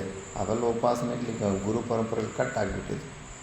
ಪುಸ್ತಕದಲ್ಲೇನೋ ಇದೆ, ಪುಸ್ತಕದ ಡೈರೆಕ್ಟಾಗಿ ನೋಡಿ ಮಾಡಿದ್ರೆ ಅದು ಫಲಸಿದ್ಧಿ ಆಗೋದಿಲ್ಲ. ಗುರು ಪರಂಪರೆಯಿಂದ ಬರಬೇಕು. ಪರಂಪರೆನೇ ಚ್ಯುತಿ ಆಗಿಬಿಟ್ಟಿದೆ. ಅಷ್ಟೊಂದು ಉಪಾಸನೆಗಳ ಪದ್ಧತಿಗಳಿದೆ. ಅದನ್ನು ತಿಳಿದವರು ಸಪ್ರೇಟಾಗಿರ್ತಾರೆ. ಮೋಕ್ಷ ಧರ್ಮ ಪರಾಯಣರಿದ್ದರು. ಇನ್ನೆಲ್ಲ ಒಬ್ಬೊಬ್ಬರು ಅಂದರೆ ಬಿಗಿನರ್ಸಿಗೆ ಏನು ಬೇಕೋ ಅಂಥವ್ರು ಹೇಳೋರಿದ್ದರು. ಕ್ಲೈಮ್ಯಾಕ್ಸ್ ನಿಧಿಧ್ಯಾಸನಕ್ಕೆ ಸಂಬಂಧಪಟ್ಟವ್ರಿಗೆ ಅಂಥವ್ರಿಗೆ ಟೀಚರ್ಸ್ ಇದ್ದರು. ಎಲ್ಲ ವೆರೈಟಿ ಇದ್ದರು. ಸಿದ್ಧಾಂತ ಸ್ಥಾಪನೆ ಮತ್ತು ಸಿದ್ಧಾಂತದ ಮೇಲೆ ಬರಬಹುದಾದ ಆಕ್ಷೇಪ ಇವೆಲ್ಲವನ್ನು ಪರಿಹರಿಸಿ ಪುನಃ ಸಿದ್ಧಾಂತದ ಪ್ರತಿಪಾದನೆಯನ್ನು ಮಾಡುವ ಪರಮಾರ್ಥ ಜ್ಞಾನರಾದ ವಿದ್ವಾಂಸರಿದ್ದರು. ಈಗ ಭಾಷ್ಯಕಾರರು ಭಾಷ್ಯ ಬರೆದು ಅದನ್ನು ಪೂರ್ವಪಕ್ಷಿ ಎಲ್ಲ ಸಿದ್ಧಾಂತಗಳು ವ್ಯಕ್ತ ಮಾಡಿ ಆ ಸಿದ್ಧಾಂತನ ಮತ್ತೆ ಖಂಡನ ಮಾಡಿ ಮತ್ತೆ ಸಿದ್ಧಾಂತನ ಪುನಃಸ್ಥಾಪನೆ ಮಾಡೋ ಶೈಲಿ ಇಂಥ ಮಹಾಭಾರತ ಗ್ರಂಥದಲ್ಲಿ ಇಲ್ಲಿ ಡೀಟೇಲ್ಸ್ ಇದೆ. ಇಂಥವ್ರಿದ್ದರು ಮುಂಚೆ ಅಂದ್ಬಿಟ್ಟು ಈ ಥರ ನಾವು ವಿಚಾರ ಮಾಡಿದ್ರೆ ಮತ್ತು ನಮ್ಮ ಮನಸ್ಸು ಮತ್ತು ಆ ಮತದಲ್ಲಿ ಆ ಮಾರ್ಗದಲ್ಲಿ ಏನೋ ಬೆಲ್ಲ ಸಿಕ್ಕುತ್ತೆ, ಈ ಮಾರ್ಗದಲ್ಲಿ ಏನೋ ಚೆನ್ನಾಗಿದೆ ಅಂತ ಭ್ರಾಂತಿಗೆ ಹೋಗಿದ್ರೆ ಎಲ್ಲದರ ಬಂಡವಾಳನೂ ಗೊತ್ತಾಗ್ಬಿಡುತ್ತೆ. ಎಲ್ಲ ಮತಗಳ ಬಂಡವಾಳನೂ ಗೊತ್ತಾಗ್ಬಿಡುತ್ತೆ. ಅಂಥ ವಿದ್ವಗ್ರು ಇದ್ದರು. ಶಬ್ದ, ಛಂದಸ್ಸು, ನಿರುಕ್ತಗಳನ್ನು ತಿಳಿದವರು ಅನೇಕರಿದ್ದರು. ನಿರುಕ್ತಗಳಂದರೆ ವೈದಿಕ ಕಠಿಣವಾದಂಥ ವೈದಿಕ ಶಬ್ದಗಳ ಪರ್ಯಾಯವಾಚಿ ಶಬ್ದಗಳನ್ನು ತಿಳಿದವರು. ಅಂದರೆ ಸಮಾನಾರ್ಥಕ ಪದಗಳನ್ನು, ಪರ್ಯಾಯವಾಚಿ ಅಂದರೆ ಈಗ ಸಿನಾನಿಮ್ಸ್ ಅಂತಾರೆ, ಸಿಮಿಲರ್ ಮೀನಿಂಗ್ಸ್ ಇರೋಂಥ ಪದಗಳು. ವೈದಿಕ ಶಬ್ದಗಳು ಅಷ್ಟೊಂದು ಕೆಲವೊಂದು ಕಠಿಣವಾಗಿರ್ತವೆ. ಆ ಪ್ರಸಂಗ ಆ ಸಮಯಕ್ಕೆ ಅನುಕೂಲವಾಗಿ ಒಂದು ಶಬ್ದಕ್ಕೆ 3-4 ಅರ್ಥಗಳಿರ್ತವೆ. ಇವಾಗ ಯಾವ ಅರ್ಥ ಅಂತ ನಾವು ಅರ್ಥ ತಿಳ್ಕೋಬೇಕು. ಸೈಂಧವ ಮಾನಯ ಅಂತ, ಸೈಂಧವ ಅನ್ನೋದು ಕುದುರೆ ಹೆಸರು ಇರುತ್ತೆ, ಉಪ್ಪಿನ ಹೆಸರು ಸೈಂಧವ ಅಂತ. ಊಟ ಮಾಡೋವಾಗ ಸೈಂಧವ ಮಾನಯ ಅಂದರೆ ಉಪ್ಪು ಅಂತ ಅರ್ಥ ಮಾಡ್ಕೋಬೇಕು. ಪ್ರಯಾಣ ಮಾಡೋವಾಗ ಸೈಂಧವ ಮಾನಯ ಅಂದರೆ ನಾವು ಕುದುರೆಯನ್ನು ತಗೊಂಬ ಅಂತಾನೆ ಅಂತ. ಆ ಥರ ನಿರುಕ್ತಗಳನ್ನು ತಿಳಿದವರು ತುಂಬ ಕಡಿಮೆ ಇರ್ತಾರೆ. ದಿವ್ಯಾನಂದ ಪುರಿ ಮಹಾರಾಜ್, ಸಾಧನ ಸದನ್ ಉದ್ದಕ್ಕಿದ್ದವ್ರು ಬಂದಿದ್ರಲ್ಲ ಕಾಶೆ, ಅವರು ನಿರುಕ್ತ ಓದಿದ್ದಾರೆ. ನಿರುಕ್ತ ತುಂಬ ಬೆರಳೆಣಿಕೆ ಎಷ್ಟವರೆ ನಿರುಕ್ತಗಳನ್ನು ಕಂಪ್ಲೀಟಾಗಿ ಓದ್ತಾರೆ. ದೊಡ್ಡ ಡಿಕ್ಷನರಿ ಥರ ಇರುತ್ತೆ ಅದು. ಅದು ಪಾಠ ಥರ ಕೇಳಿ ಅದೆಲ್ಲ ಅಧ್ಯಯನ ಮಾಡಬೇಕು. ನಮ್ಮ ಫ್ರೆಂಡ್ ಮಹಾತ್ಮ ಒಬ್ರಿಗೆ ಆಂಧ್ರದವರೇ ಅವರೊಬ್ಬರು ಈಗ ಕಲ್ತಿದ್ದಾರೆ. ನನಗೂ ಕಲಿಬೇಕಂತಿತ್ತು, ಅಷ್ಟರಲ್ಲಿ ಇವೆಲ್ಲ ಈ ಕಡೆ ಬರಬೇಕಾಗಿತ್ತು. ಆ ಪುಸ್ತಕಗಳು ದೊಡ್ಡ ಸೀರೀಸ್ ಇರುತ್ತೆ, ಒಂದು 30-40 ಪುಸ್ತಕಗಳು ಇರ್ತವೆ ನಿರುಕ್ತದ್ದು. ಅಷ್ಟು ದೊಡ್ಡ ಪುಸ್ತಕ ಇರುತ್ತೆ ನಿರುಕ್ತದ್ದು. ಅದೆಲ್ಲ ಒಂದು ಸತಿ ಆ ಶಬ್ದಗಳು ತಿಳ್ಕೊಂಬಿಟ್ರೆ ಮತ್ತು ಯಾವುದೇ ವೈದಿಕ ಮಂತ್ರ ಯಾವುದೇ ಶಬ್ದದಿಂದ ಕರೆಕ್ಟ್ ಅರ್ಥನ ತಿಳ್ಕೊಬೋದು. ವೈಕುಂಠ ಅಂದರೆ ವಿಗತಃ ಕುಂಠಃ ಯಸ್ಮಿನ್. ಕುಂಠಃ ಅಂದರೆ ಶೋಕ. ಎಲ್ಲಿ ಶೋಕರಹಿತವಾಗಿರುತ್ತೋ ಅದೇ ವೈಕುಂಠ ಅಂತ. ವೈಕುಂಠ ಅಂದರೆ ಯಾವುದೋ ಪ್ಲೇಸ್ ಹೆಸರೇ ಇಟ್ಕೊಂಡ್ಬಿಡ್ತಾರೆ. ಆ ಪ್ಲೇಸ್ ಇರ್ಬೋದು, ಆ ಪ್ಲೇಸಿಗೆ ವೈಕುಂಠ ಅಂತ ಯಾಕೆ ಹೆಸರು ಬಂತಂದರೆ ಅಲ್ಲಿ ಶೋಕ ಇರೋದಿಲ್ಲ ಅಂತ. ಆ ಶೋಕರಹಿತವಾದಂಥ ಸ್ಥಿತಿ ನೀನು ಇಲ್ಲೇ ಅಂದರೆ ನಿನಗೆ ಇಲ್ಲೇ ವೈಕುಂಠ ಅಂತ. ಪ್ರತಿಯೊಂದು ಶಬ್ದಕ್ಕೆ ಅಷ್ಟೊಂದು ಎಲ್ಲ ವರ್ಡ್ ಮೀನಿಂಗ್ ಗೊತ್ತಾಗ್ಬಿಡುತ್ತೆ ನಿರುಕ್ತಗಳು ಓದಿದರೆ. ಅಂಥ ನಿರುಕ್ತಗಳು ಓದಿರೋರಿದ್ದರು, ಕಾಲಜ್ಞಾನ ವಿಶಾರದರಿದ್ದರು. ಭವಿಷ್ಯತ್ತಿನಲ್ಲಿ ಯಾವಾಗ ಏನಾಗುತ್ತೆ ಅಂತ ಕಾಲಜ್ಞಾನದಿಲ್ಲದಂಥವ್ರು ಕೂಡ ಈಗಿನ ಡಾಂಬಿಕ ಜ್ಯೋತಿಷಿಗಳೆಲ್ಲ ಯಾವಾಗಲೂ ಆಗುತ್ತೆ. ನಾನು ಹುಟ್ಟದಾಗಿಂದ ಹೇಳ್ತಾ ಇದ್ದಾರೆ, ನಾಳೆ ಈ ವರ್ಷ ಯುದ್ಧ ಆಗೋಗುತ್ತೆ, ಪ್ರಳಯ ಆಗೋಗುತ್ತೆ, ಈ ವರ್ಷ ಪ್ರಳಯ ಆಗೋಗುತ್ತೆ, ಈ ವರ್ಷ ಭೂಕಂಪ ಆಗೋಗುತ್ತೆ ಅಂತ. ಎಲ್ಲ ಸುಳ್ಳಾಯ್ತು. ಇನ್ನೂ ಮಾತಾ ಮಾಣಿಕೇಶ್ವರ ಮಹಾಯೋಗಿಗಳು ಹೇಳಿದ ಪ್ರಕಾರ ಈ ವರ್ಷ ಬರೋ ವರ್ಷ ಸ್ವಲ್ಪ ಡೇಂಜರ್ ಇದೆ, ಸಾಧ್ಯತೆ ಇದೆ. ಅಷ್ಟು ಬಿಟ್ಟು ಮಿಕ್ಕಿದವರೆಲ್ಲ ಟೈಮ್ ಪಾಸ್ ಅಷ್ಟೇ, ಅವ್ರು ಬಿಸ್ನೆಸ್ ನಡೆಸ್ಕೊತಾ ಇದ್ದಾರೆ ಅಷ್ಟೇ. ಯಾವ ಯಾವ ಕರ್ಮಕ್ಕೆ ಯಾವ ಯಾವ ದ್ರವ್ಯಗಳು ಎಷ್ಟೆಷ್ಟು ಬೇಕೆಂಬುದು ಖಚಿತವಾಗಿ ಹೇಳುವ ಪಂಡಿತರಿದ್ದರು ಕರ್ಮಕಾಂಡಿಗಳು. ಎಷ್ಟು ಇಟ್ಟಿಗೆ, ಹವನ ಕುಂಡದಲ್ಲಿ ಎಷ್ಟು ಇಟ್ಟಿಗೆ ಇಡಬೇಕು, ಯಾವ ಕಟ್ಟಿಗೆಯನ್ನು ಬಳಸಬೇಕು, ಎಲ್ಲ ಡೀಟೇಲ್ಸ್ ಅವ್ರ ಹತ್ರ ಇತ್ತು. ಕಾರ್ಯ ಮತ್ತು ಕಾರಣಗಳನ್ನು ಸಮೀಚೀನವಾಗಿ ತಿಳಿದಿದ್ದ ವಿದ್ವಾಂಸರಿದ್ದರು. ಕಾರ್ಯನ ನೋಡಿ ಕಾರಣವನ್ನು ಅನುಮಾನ ಮಾಡುವಂಥ ವೇದಾಂತಿಗಳಿಗೂ ಈ ಟ್ಯಾಲೆಂಟ್ ಇರುತ್ತೆ. ಯಾರು ಸ್ವಭಾವ ಏನು, ಅವನು ಮಾಡಿದ ಕ್ರಿಯೆಗೆ ಹಿಂದುಗಡೆ ಕಾರಣ ಏನು ಅಂತ ಆರಾಮಾಗಿ ತಿಳ್ಕೊಂಡ್ಬಿಡ್ತಾರೆ. ನಾನು ಮೈಸೂರಲ್ಲಿದ್ದಾಗ CC ಕ್ಯಾಮ್ರಾಗಳೇನಾದರೂ ಇಟ್ಬಿಟ್ಟಿದ್ದಾರೆ ಗುರುಗಳು ಅಂತ ಹೆದರಿಕೆ ಆಗ್ತಾಯಿತ್ತು. ನಾನು ರೂಮ್ ಒಳಗಡೆ ಏನು ಮಾಡಿರ್ತೀನೋ ಅವರು ಗೊತ್ತಾಗ್ತಾಯಿತ್ತು. ಕಾರ್ಯದಿಂದ ಅವರು ಕಾರಣನ ಕಂಡಿಡ್ಕೊಂಡ್ಬಿಟ್ಟಿರ್ತಾರೆ. ಸ್ವಲ್ಪ ದಿವಸ ಆದಮೇಲೆ ಆ ಸೂಕ್ಷ್ಮತೆ ಬಂದ್ಬಿಡುತ್ತೆ ಬುದ್ಧಿಯಲ್ಲಿ. ಈ ಯಾವುದೋ ಒಂದು ಕಾರ್ಯ ಏನೋ ಒಂದು ಹೇಳ್ತಾರಲ್ಲ, ಅದರ ಹಿಂದುಗಡೆ ಏನೆಲ್ಲ ಕಾರಣಗಳಿರ್ಬೋದು ಅಂತ ಚೆನ್ನಾಗಿ ಅರ್ಥ ಮಾಡ್ಕೊಂಡ್ಬಿಡುತ್ತೆ. ವೇದಾಂತಿಗಳ ಹತ್ರ ತುಂಬ ಕೇರ್ಫುಲ್ಲಾಗಿರಬೇಕು. ಡೈರೆಕ್ಟ್ ಮನಸ್ಸಲ್ಲಿ ಏನಿದೆ ಅದು ಡೈರೆಕ್ಟಾಗಿ ಹೇಳ್ಬಿಡಬೇಕು. ಇಲ್ಲ, ಯಾಕಂದರೆ ಅವ್ರಿಗೆ ಅರ್ಥ ಆಗಿಬಿಡುತ್ತೆ. ಆ ಥರ ಅಂಥವ್ರು ಇದ್ದರಂತೆ ಅಲ್ಲಿ. ಪಕ್ಷಿಗಳು ಮತ್ತು ಕಪಿಯೇ ಮುಂತಾದ ಪ್ರಾಣಿಗಳ ಧ್ವನಿಯನ್ನು ಅರ್ಥ ಮಾಡಿಕೊಳ್ಳುವ ತಜ್ಞರಿದ್ದರು. ಇಡೀ ಪ್ರಪಂಚ ಎಲ್ಲ ನಮ್ಮ ಕಿವಿಯಲ್ಲಿ ಗೂಬೆ ಕೂರಿಸ್ತಾರೆ. ಈಗಲೇನಾದರೂ ತಿಳ್ಕೊಂಡಿದ್ದಾರಾ? ಕೋತಿಗಳು ಮಾತಾಡ್ಕೊಳ್ಳೋ ಭಾಷೆ, ಪಕ್ಷಿಗಳು ಮಾತಾಡ್ಕೊಳ್ಳೋ ಭಾಷೆ ಯಾರಿಗಾದ್ರೂ ಗೊತ್ತಿದೆ? ಡಿಸ್ಕವರಿ ಚಾನಲ್ ಆಗಲಿ, ದೊಡ್ಡ ಸೈಂಟಿಸ್ಟ್ಗಳು ಯಾರ್ಯಾರೋ ನೋಬೆಲ್ ಪ್ರೈಸ್ಗಳು ಏನೇನಕ್ಕೂ ಕೊಡ್ತಾ ಇರ್ತಾರೆ. ಇದು ಯಾವಾಗಿನ ಗ್ರಂಥ ಇದು. ಅವ್ರು ಇನ್ನೂ ಎಲ್ಲ ಕಾಡು ಜನರ ಥರ ಬೆಳೀತಾ ಇರೋವಂಥ ಸಮಯದಲ್ಲಿ ನಮ್ಮೂರು ಮಹಾಭಾರತ ಗ್ರಂಥದಲ್ಲಿ ಈ ವಿಷಯ ಬಂದಿದೆ. ಏನು ಅದು ಪಕ್ಷಿಗಳು ಮತ್ತು ಕೋತಿಗಳು ಮುಂತಾದ ಪ್ರಾಣಿಗಳು ಆ ಭಾಷೆಯನ್ನು, ಪ್ರಾಣಿ ಪಕ್ಷಿಗಳ ಭಾಷೆಯನ್ನು ತಿಳ್ಕೊಳ್ಳುವಂಥ ಸಾಮರ್ಥ್ಯ ಇತ್ತು ನಮ್ಮ ಹತ್ರ. ಗ್ರಂಥಗಳನ್ನು ಆಶ್ರಯಿಸಿ ವೇದಾರ್ಥವನ್ನು ಪಾಠ ಹೇಳುವ ಮಹಾಪಂಡಿತರಿದ್ದರು. ನಾನಾ ಶಾಸ್ತ್ರಗಳಲ್ಲಿ ಪ್ರವೀಣರಾದವರಿದ್ದರು. ಅವರೆಲ್ಲರೂ ಹೇಳುತ್ತಿದ್ದ ದಿವ್ಯವಾಣಿಗಳನ್ನು ದುಷ್ಯಂತನು ಕೇಳಿದನು. ಇದು ಆಶ್ರಮ ಅಂದರೆ ಹಿಂಗಿರಬೇಕು. ಸುಮ್ಮನೆ ಸೋಂಬೇರಿಗಳ ಫ್ಯಾಕ್ಟ್ರಿ ಥರನೋ ಇಲ್ಲ ಕರ್ಮಕಾಂಡಿ ಯಾವುದೋ ವ್ಯವಸಾಯ ಮಾಡಿಕೊಳ್ಳೋ ಥರನೋ ಸ್ಟೋರ್ ಹೌಸ್ ಥರನೋ, ಹುಲ್ಲು ಪಳ್ಳು ಮೆಣಸಿನಕಾಯಿ ಸ್ಟೋರ್ ಹೌಸ್ ಥರನೋ ಹಂಗಲ್ಲ. ಆಶ್ರಮ ಲಕ್ಷಣಗಳಿವು. ಆಶ್ರಮ ಅಂದರೆ ಇವು ನಡಿಬೇಕು. ಮೋಕ್ಷದ ಸಾಧನೆಗಳು ಸಾಮಾನ್ಯವಾಗಿ ಎಲ್ಲೂ ಯಾವ ಜಾಗದಲ್ಲಿ ನಡೀತಾ ಇರುವಂಥ ಕಾರ್ಯಗಳು ಇಲ್ಲಿ ನಡೀತಾ ಇರಬೇಕು. ಇನ್ನು ಮುಂದುಗಡೆ ಬರುತ್ತೆ ಮೂರ್ತಿ ಆರಾಧನೆ, ಮೂರ್ತಿ ಪೂಜನೆ, ಗುಡಿಗಳು, ದೇವಸ್ಥಾನಗಳು ಅವೆಲ್ಲವೂ ಆಶ್ರಮದಲ್ಲಿ ಇರ್ತಾವೆ ಮುಂಚೆ. ಅದು ನೆಕ್ಸ್ಟ್ ಕ್ಲಾಸಲ್ಲಿ ನೋಡೋಣ. ನಾನು ಇಲ್ಲಿ ಸ್ವಲ್ಪ ಇದೆ, ಒಂದು ಪ್ಯಾರವಿದೆ. ಉತ್ತಮ ಹಾಸ್ಯಜ್ಞರಾದವರು ಆ ಮಹರ್ಷಿಗಳು ಆಶ್ರಮದಲ್ಲಿದ್ದರು. ಹಾಸ್ಯ ಅಂದರೆ ನಿನ್ನನ್ನು ನಗಿಸೋವಂಥ ಸಾಮರ್ಥ್ಯ ಇರುವಂಥವ್ರು. ಅದು ಕೂಡ ಒಂದು ವಿದ್ಯೆ. ನಗಿಸೋದಷ್ಟು ಸಾಮಾನ್ಯ ಎಲ್ಲರ ಕೈಲಿ ನಗಿಸೋದಕ್ಕಾಗೋದಿಲ್ಲ, ಕೆಲವರೇ ಎಕ್ಸ್ಪರ್ಟ್ ಆಗಿರ್ತಾರೆ. ಅಂಥವರ ಉತ್ತಮ ಹಾಸ್ಯಜ್ಞರಿದ್ದರು. ಅಲ್ಲಲ್ಲಿ ವ್ರತನಿಷ್ಠರಾದ ಮತ್ತು ಕಠಿಣ ವ್ರತಿಗಳಾದ ಬ್ರಾಹ್ಮಣರು ಜಪ ಹೋಮಾದಿಗಳಲ್ಲಿ ನಿರತರಾಗಿರುವುದನ್ನು ದುಷ್ಯಂತನು ನೋಡಿದನು. ಒಂದೊಂದು ಮೂಲೆಯಲ್ಲಿ ಪಾರಾಯಣ, ಒಂದು ಮೂರದಲ್ಲಿ ಯಾಗಯಜ್ಞಗಳು, ಒಂದು ಮೂಲೆಯಲ್ಲಿ ಸ್ವಾಧ್ಯಾಯ, ಇನ್ನೊಂದು ಮೂಲೆಯಲ್ಲಿ ವ್ಯಾಕರಣ ಪಾಠಗಳು, ಇನ್ನೊಂದು ಜಾಗದಲ್ಲಿ ತಪಸ್ಸು ಮಾಡ್ತಾ ಇರ್ತವರು. ಎಷ್ಟು ಅದ್ಭುತವಾಗಿರಬೇಕು. ಮತ್ತು ಪ್ರಯತ್ನಪೂರ್ವಕವಾಗಿ ತಯಾರಿಸಿದ್ದ ವಿಚಿತ್ರವಾದ ನಯನ ಮನೋಹರವಾದ ಆಸನಗಳನ್ನು ನೋಡಿ ರಾಜನು ಆಶ್ಚರ್ಯಭರಿತನಾದನು. ಕುಳಿತುಕೊಳ್ಳುವ ಆಸನಗಳು, ಅದು ಕೈಯಲ್ಲಿ ಎಲ್ಲ ಕಾಟನಿಂದ ಎಲ್ಲ ಮಾಡ್ತಿದ್ರು. ಸಾಧುಗಳು ಅಂತ ಮಹಾಪುರುಷರು ಏನು ಕೆಲಸ ಮಾಡಿದ್ರು ಅದು ಹೈಲೈಟ್ ಆಗಿರುತ್ತೆ. ಅವರು ಏನು ಕೆಲಸ ಮಾಡಿದ್ರು ಅಷ್ಟು ದಿವ್ಯವಾಗಿ ಮಾಡ್ತಾರೆ. ಅವರು ಆಸನಗಳು, ಕುಳಿತುಕೊಳ್ಳೋ ಜಾಗಗಳು, ಬೆಂಚುಗಳು ಅವು ಇವೆಲ್ಲ ವನ ಥರ ಮಾಡಿಬಿಟ್ಟು ಅಂಥ ಜಾಗ ನೋಡಿಬಿಟ್ಟು ರಾಜನಿಗೆ ಆಶ್ಚರ್ಯ ಇತ್ತು, ಎಷ್ಟು ಅದ್ಭುತವಾಗಿದೆ ಅಂದ್ಬಿಟ್ಟು.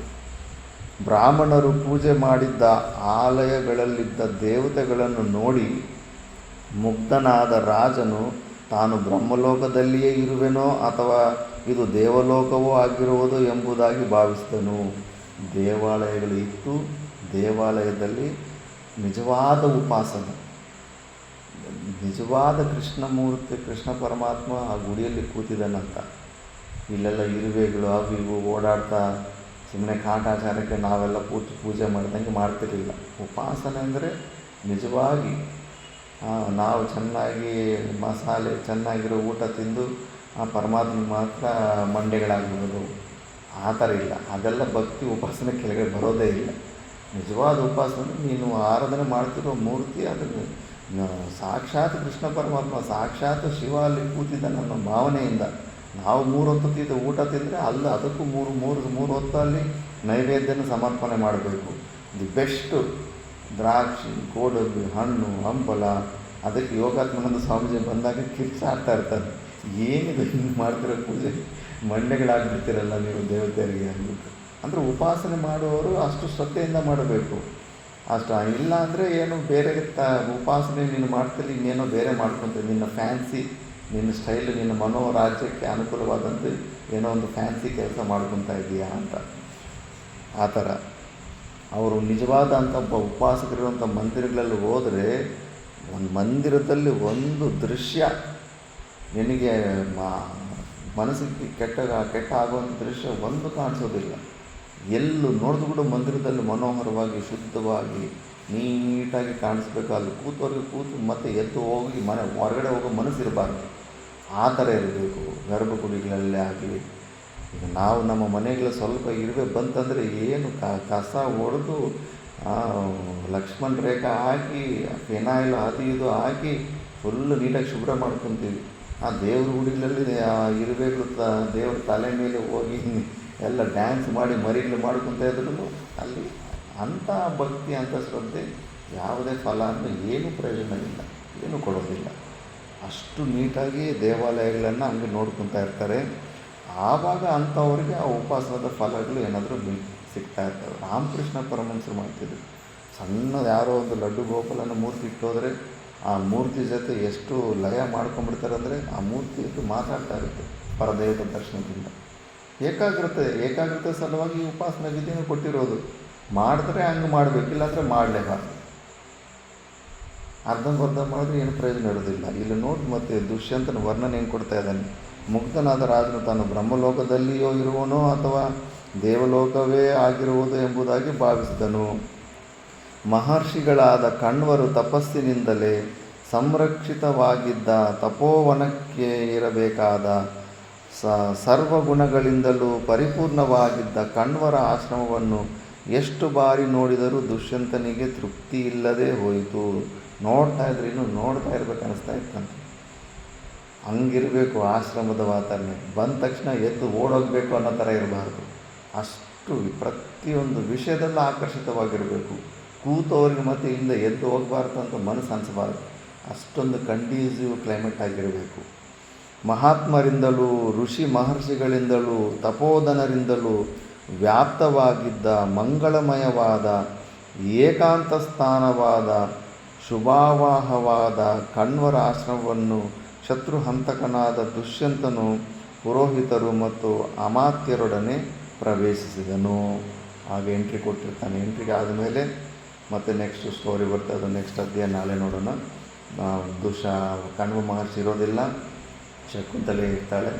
ಅಲ್ಲೂ ಮಾತುಕತೆ ನಡೆದು ಮತ್ತೆ ಸ್ಟೋರಿ ನಾಳೆ ನೆಕ್ಸ್ಟ್ ಪಾಠದಲ್ಲಿ ನೋಡೋಣ. ಓಂ ಪೂರ್ಣಮದ ಪೂರ್ಣಮಿದಂ ಪೂರ್ಣಾತ್ ಪೂರ್ಣಮುದಚ್ಯತೆ.